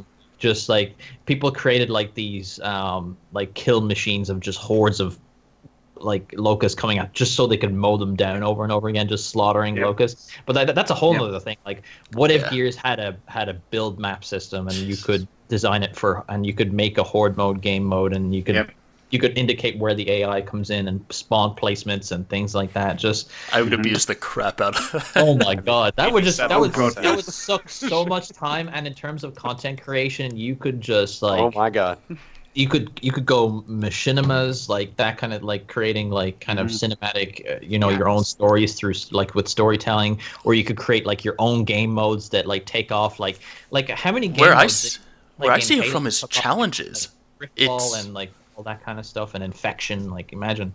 I see it from the challenge perspective of like, okay, Robert, you like to do these no fortification challenges? Here, I'm going to make this horde map for you. I challenge you to like go beat this one without your fortifications on it. Yeah. Yeah. Like my response to that would be I'm chomping at the bit and I can't wait. See? There we go. There you go. I just want to build a map so I can place a ladder somewhere. Why hasn't there ever been a ladder in Gears multiplayer? The animation for it's so good. Right, I always envisioned, right, like if they bring back River, I always envisioned like instead of only having they had that ladder on that one version of River that never got published. I saw the Gears 3 the Gears 4 was it? It was a Gears 3 build of River that they put in the game, and it had like an extra tier on top. But like imagine if the sniper spawns, instead of having to run into the house, imagine if there's a ladder that goes up to the sniper, like or one that goes down into the river in that connecting area or something. Just stuff like that. Like it'd be I just love to see more dynamic stuff like that. Like I think Epic went too far with Judgment and the fact that you could fall off of everything, but I've also noticed that the Coalition adopted some of it to a minute detail. Like if you look at security, you can drop off a wall that's double the height of a regular wall. Stuff like that. I like when it's like that, but not when it's as extreme as jumping off a fucking like 3-story building on streets. You know what I mean? Right. Like that's ridiculous. And you take like a small red ring of damage. It's just like I just you throw your stim grenade down.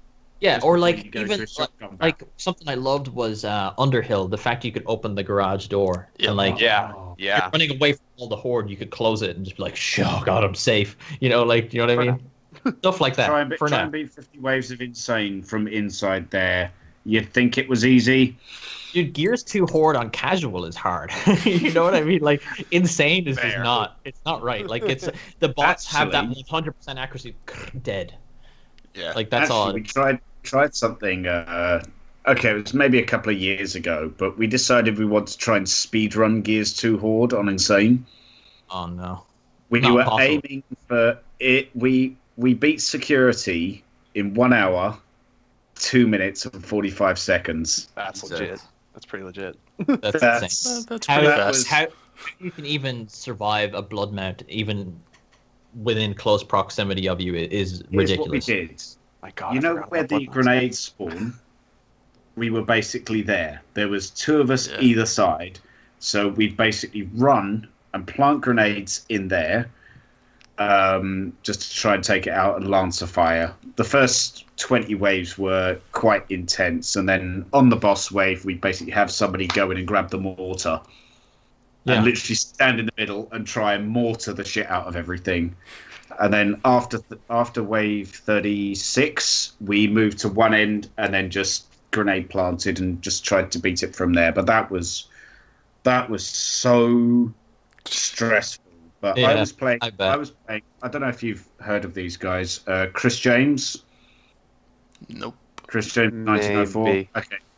He's pretty. He does more Resident Evil now, but he was one hell of a player. Red Taoist, he's amazing. He came up with the Gears 3 for score system, Death Hijacker, and Kashmiri Blade. And myself. I consider myself, out of that equation because I'm a noob. Compared to those guys, I'm not worthy. But they brought me in for it anyway, and we did it. I think they did Canals in 3 hours. I think they did Waystation in 2.5 hours.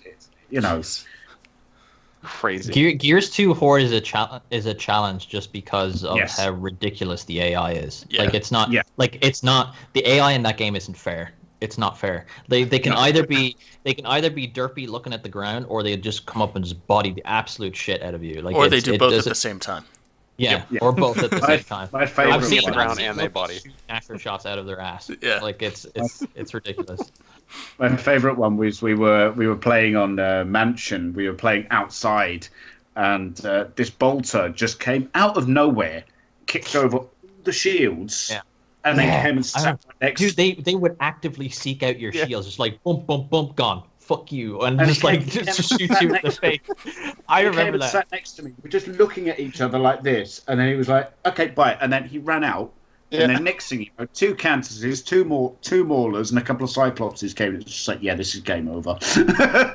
They still kind of do that in some senses. Like, you start hitting like 5 enemies left, and then you get all Grenadiers just charging at one guy, because screw that one guy in particular.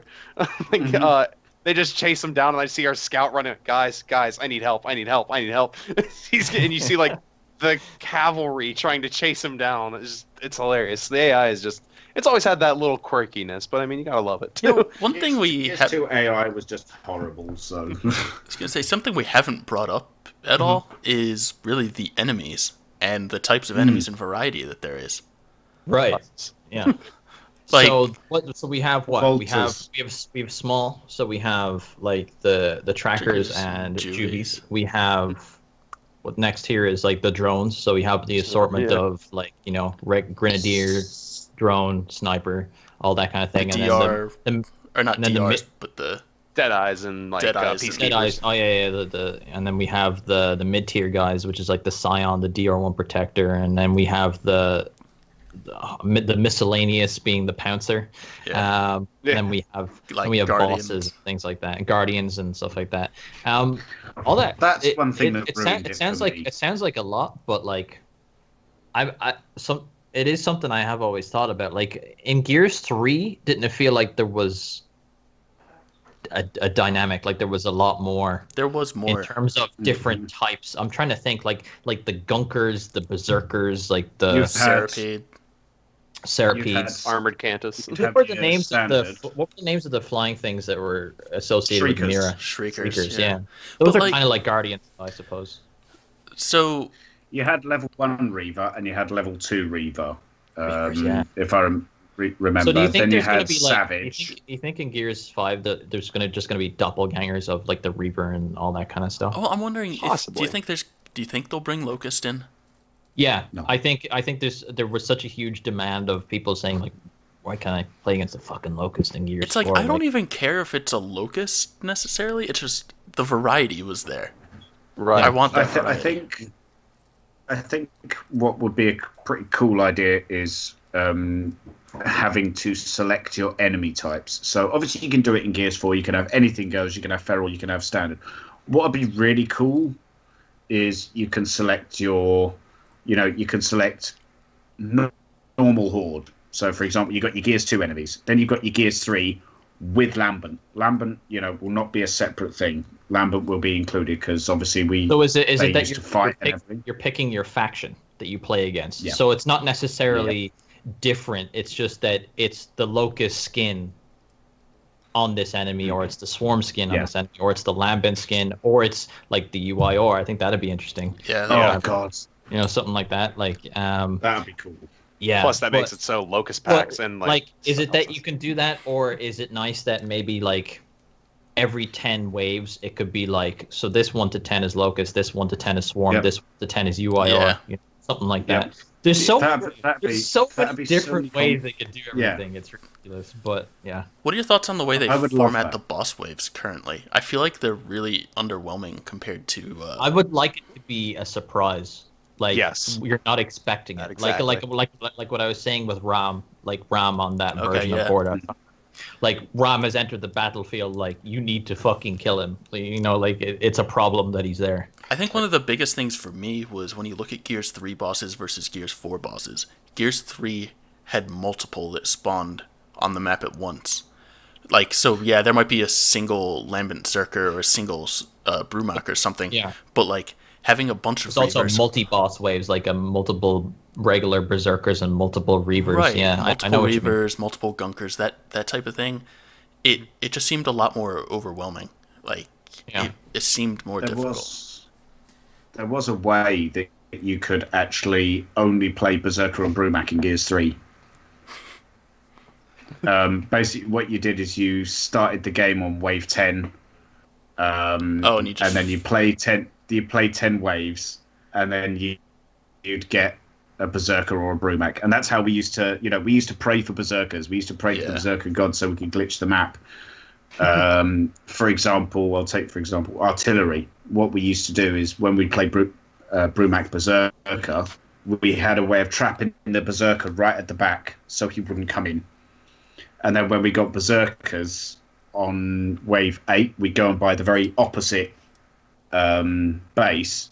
That way, only one berserker came in on the boss wave, so one person would kind of take that berserker off to the side, and we're free to do whatever. The berserker in the back just keep running into the command post for some reason. So that was pretty cool. We found out.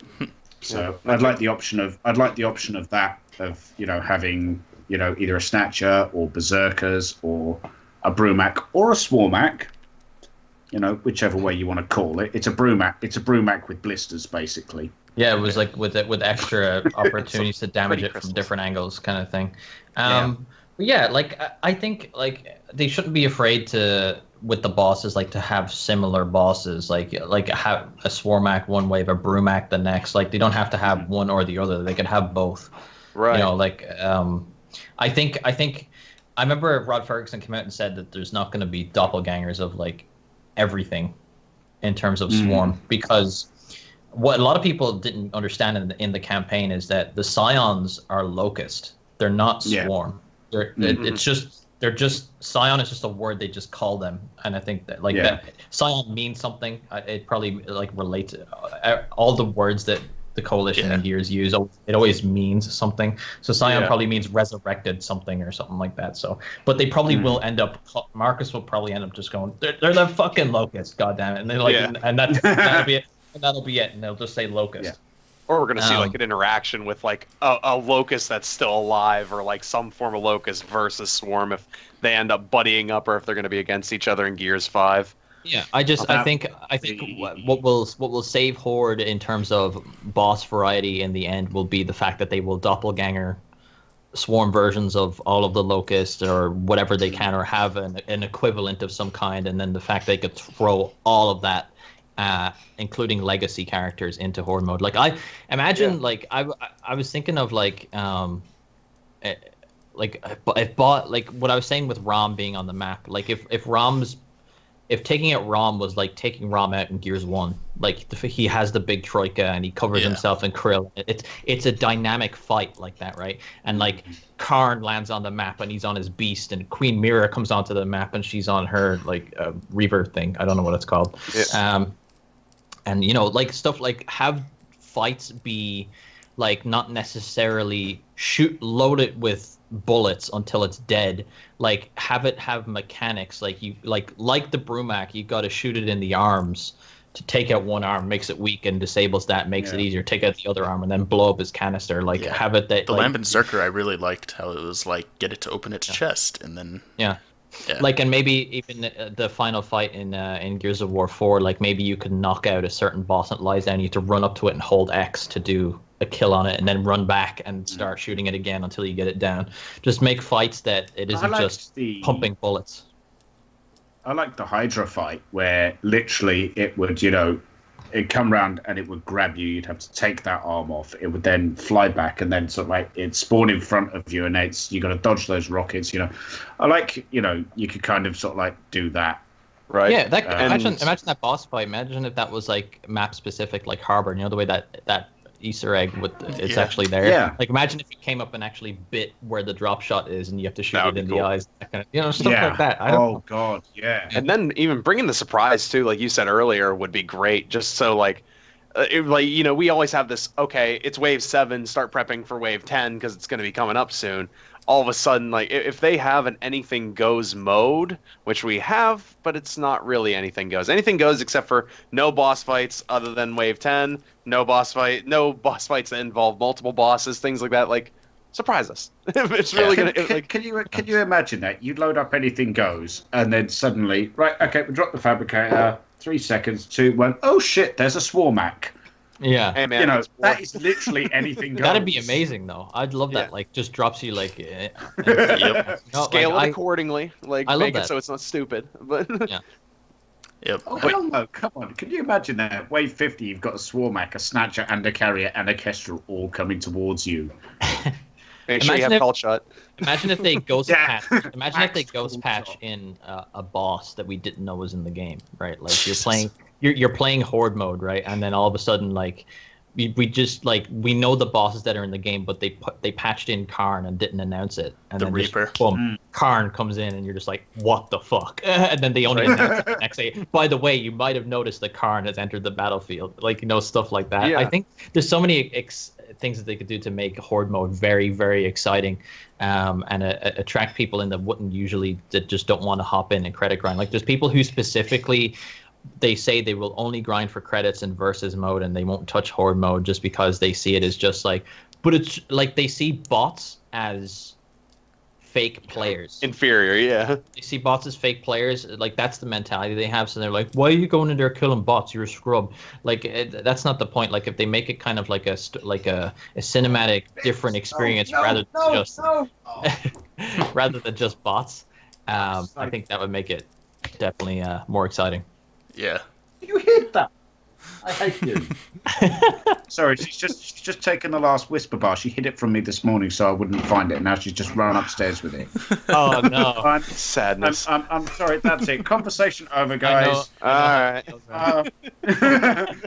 Seriously, but I think it'd be kind of good. You remember in Gears 1, I think it was Act 1, and you had the 4 emergence holes. Yeah. Yes. Like, are you in the ring at that point? Like, there's that big ring that you're sitting in? Yeah. Yep. Yeah, I know exactly what Yep. you're talking about. It was actually an achievement on Gears Ultimate Edition. You had to plug Block all them all, 4 yeah. E-holes. Oh, really? Now, can you imagine doing that as an objective? There's Yeah. 4 E-holes. There's 4 E-holes that span randomly Right. on the map. Yeah, that's what I was. You've that's got what I was- a few seconds. Yeah, yeah, I like that's it. perfect. My friend and Yeah. I did that section with only chainsaws. It's like I've chainsaw also them done that, as yeah. they come out of You sit there and wait.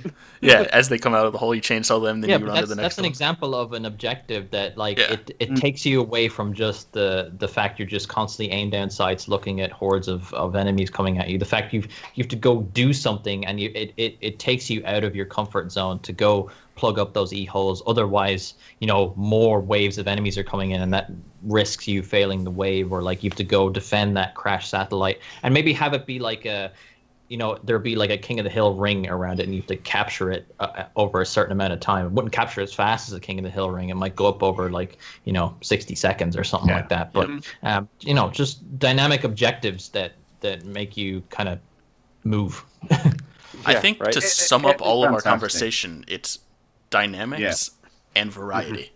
Yeah. It's Yep, like, exactly.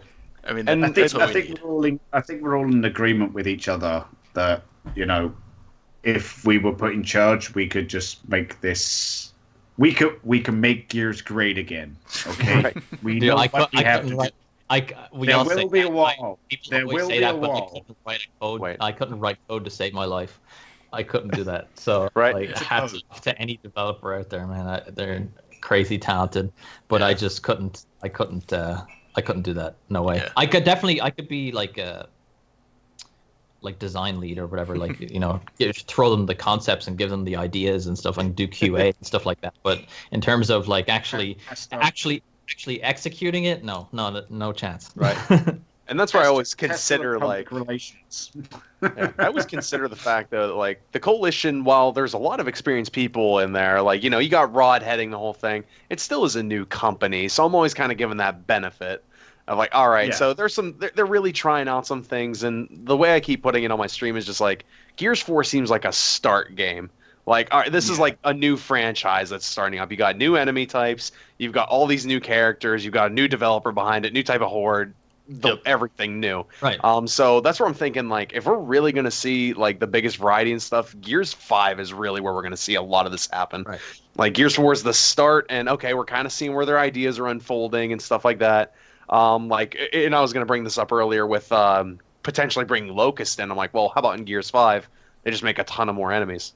Like, that come into the story, like, bring my tickers back of sorts, if they could. But Please bring my tickers back so I can start kicking on people and killing them and downing them. I mean, the coalition, Please. they've as far as Horde goes, they've done a fantastic job expanding it.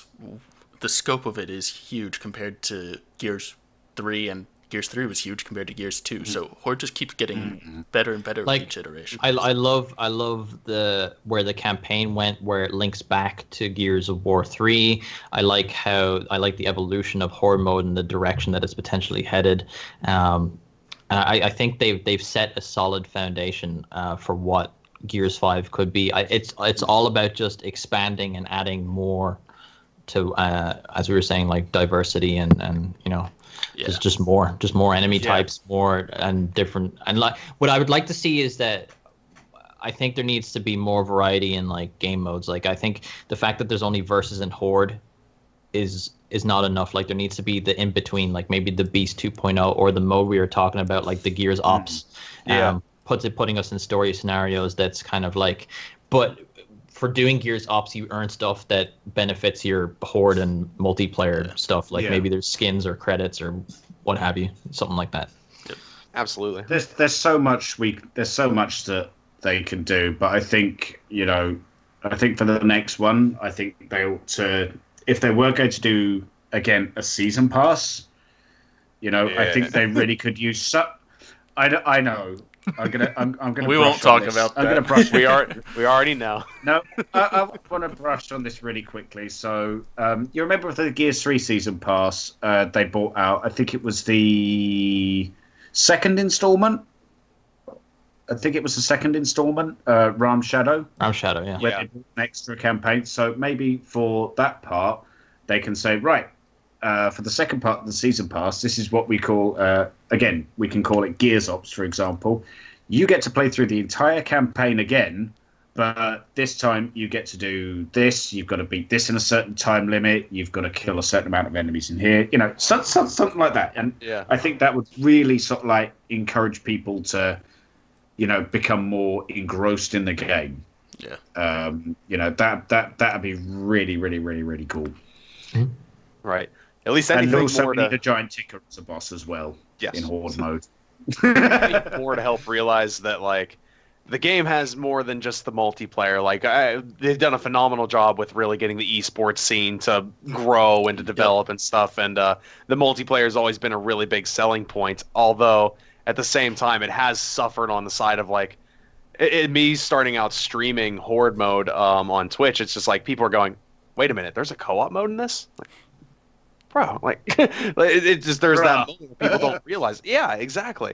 Or even back in the day when I was extensively playing Gears 2, I remember a news article coming out that was saying that it was like half of the people that bought Gears 2 hadn't played the campaign or played Horde mode. It's just Versus. So the more they can do to bring one of the Gears games had a higher Horde population than Versus, right? Was it? I think Gears 3 had higher campaign than Horde and higher Horde than Versus, I think. It was, it was really. It shocked me. I was like, oh, but people are constantly talking about Versus, but there's like this whole Horde community that's just like there, but they're not vocal at all. A like, large part of it is couch co-op. They're not content creators. They're not on Twitter. They're not like actively. Couch co-op, man. They're just people who play the game. That's casually. That's it. I'm starting out with Twitter, which is how I found most of you guys. I'm slowly starting out with Twitch streaming. I've got 18 followers, so huzzah! That's more Twitch followers than I have. There's always that start. I do stream other stuff. I do stream Rock Band, which is just a music platform, which I absolutely love. But Gears is my bread and butter. Mm-hmm. So I find it very difficult to stream at my house, which is why I love coming to my girlfriend's, because she's got an awesome internet connection and mine's just horrible. It's almost like dial-up at mine. So I tend to stream Gears here than at mine, which is kind of cool. So I'm. If you guys are sort of like, I know Pete, you're quite big with the whole YouTube thing. So I don't know if you stream on Twitch at all. Yeah, I've taken a break recently just because I was I burned myself out. Yeah, I was just like, there's putting on a show every day is mentally draining to a certain extent. So I was just kind of like, you know what, I'm just gonna wait till I'm good here, and then I'll start up again.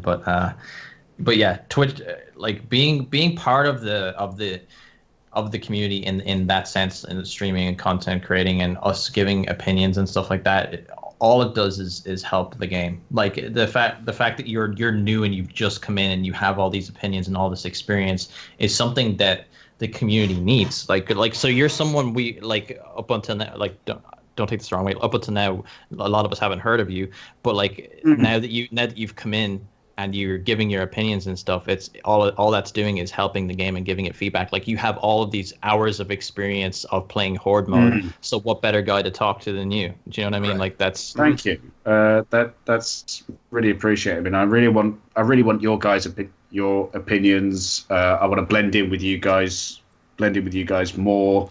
Yep.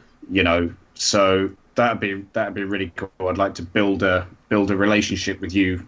All three of you guys, obviously Pete being like, you know, where he is. God tier. Brandon, obviously, he's the high ups. He's basically our scion. Okay, I'm just a tracker. Okay, I'm not small, but I can do a lot of damage. It's okay. It's okay. You know, I know. But I'd like to build a relationship with all four of us, and you know, hopefully we can do great things. We can make Gears great again. Oh God, I sound like an English Donald Trump. United we stand. But that's something I always want to drive home, is that like I want a community-wide effort to like make sure everything is knitted together. For the longest time, there was a YouTube scene, an esports scene with the Gears 3. Like there was, you know, community run events like Hypefestation and stuff. It was very, it wasn't great. It wasn't a great place. That's where I won this T-shirt.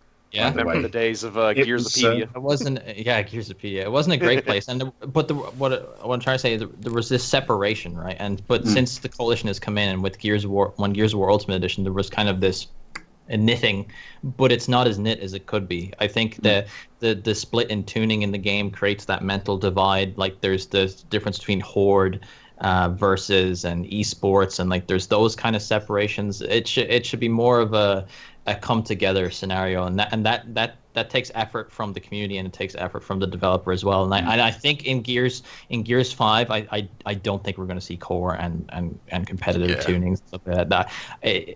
It doesn't make any sense going forward, I think. No, and that will be a big discussion topic in another one of these panels. That's a lot. Get some. That's a few panels.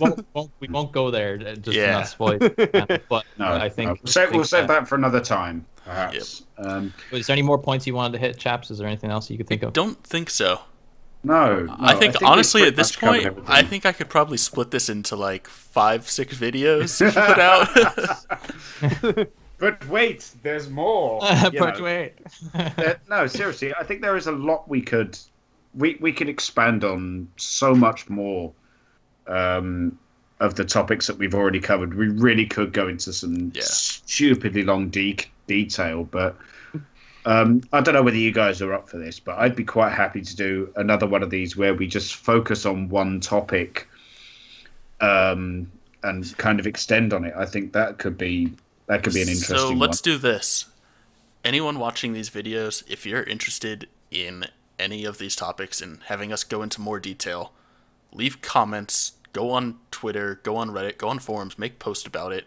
If there's interest in some of these topics, I'm fine getting the same panel, getting a new panel. You guys create your own, whatever, and we can talk about stuff. Yeah, we could talk about the evolution of Horde, or maybe that Gears Ops thing, or just whatever. It could be literally anything from this video, like something that you're like, whoa, that sounded good. Talk more about that. Like an ideal scenario would be, I don't think this could happen in a public situation, would be a designer from the coalition saying, okay, this. And then we talk about it, this, and then talk about it broadly. You know what I mean? But I'm not sure if that's something that can happen in a public setting, because obviously development is private, and you don't want people knowing what's happening and what's coming, because that spoils the reveals and stuff like that. But exciting for the future. I think Gears 4 has laid a solid foundation, as we said, and I think there's plenty of things that can happen to make Horde mode in particular, as we're talking about, more exciting, and the game overall. Yeah. Yep. Absolutely, fully optimistic about it. Is this the point where we kind of sort of like broadcast our channels and our Twitters and everything else? Yeah, I think we'll a bit of a bit of shameless self Yeah, promotion. I think we're gonna wrap up here. So Yeah. let's go around in that same order that I had at the beginning. So we'll go around my screen here. So Pete, you're up. Oh yeah, everything for me is the Razored Edge. I have that handle on absolutely everything. So Instagram, Twitter, Twitch, YouTube, anything you can think of. The only place I don't have that username is PSN. Someone took it. But yeah, if you want to find me, that's it. The Razored Edge. All right, Robert. Twitter, it's the One Gunman. Xbox, it's the One Gunman. But Twitch, do you have underscores and stuff? You got to be specific. I have no underscores. It's Okay, just cool. a space. Oh, It's cool. On the Twitter, there's number underscores, one. right? Twitter I has think underscores. I believe so. You know what? Like I say, I'm still new to this. Let me just log up, get my phone up onto Twitter so I can see what it is. Yeah. Okay. Twitter, it's underscores the One Gunman. Yeah, see, there you go. Right. So yeah, Don't want people getting lost. I'm still learning. I'm still learning. So yeah, Xbox, it's the One Gunman. Twitch, where's my Twitch thing? I'm sorry, you can like edit some of this, edit some of these. Nah, spaces it's out. one shot, man. You got to go. Yeah, Go, one go, shot. go. Oh, and Twitch, it's just the One Gunman, no spaces. It's just all of that one. I think that is. So I'll probably be following the rest of you guys anyway on your various. I think I'm already subscribed to you on YouTube, Pete. So yeah. Quench, YouTube, where can we find more Bob Ross? Yes. On Twitch primarily. I have two T-shirts of Bob Ross, but either way, very much like Pete, Cherry Quench all across the board. The only on YouTube, Twitter, Facebook, Instagram, Twitch is where I'm mainly at, and I'm trying to get a lot more stuff up on YouTube as we're going along, kind of starting that out. The only thing that's different is Xbox Live. It's Cherry Space Quench, and I think I need to change that. I thought I was going to go with the space, and now it's just like, nah, that's stupid. But yeah, Cherry Quench across the board. All right, and obviously you're on this YouTube channel for Tac-Com, so you know where to find us. I'll have all of these links for the other guys linked down below, so go check out their channels. All right, thanks everyone for joining on this first Horde panel, and look forward to doing more of these in the future.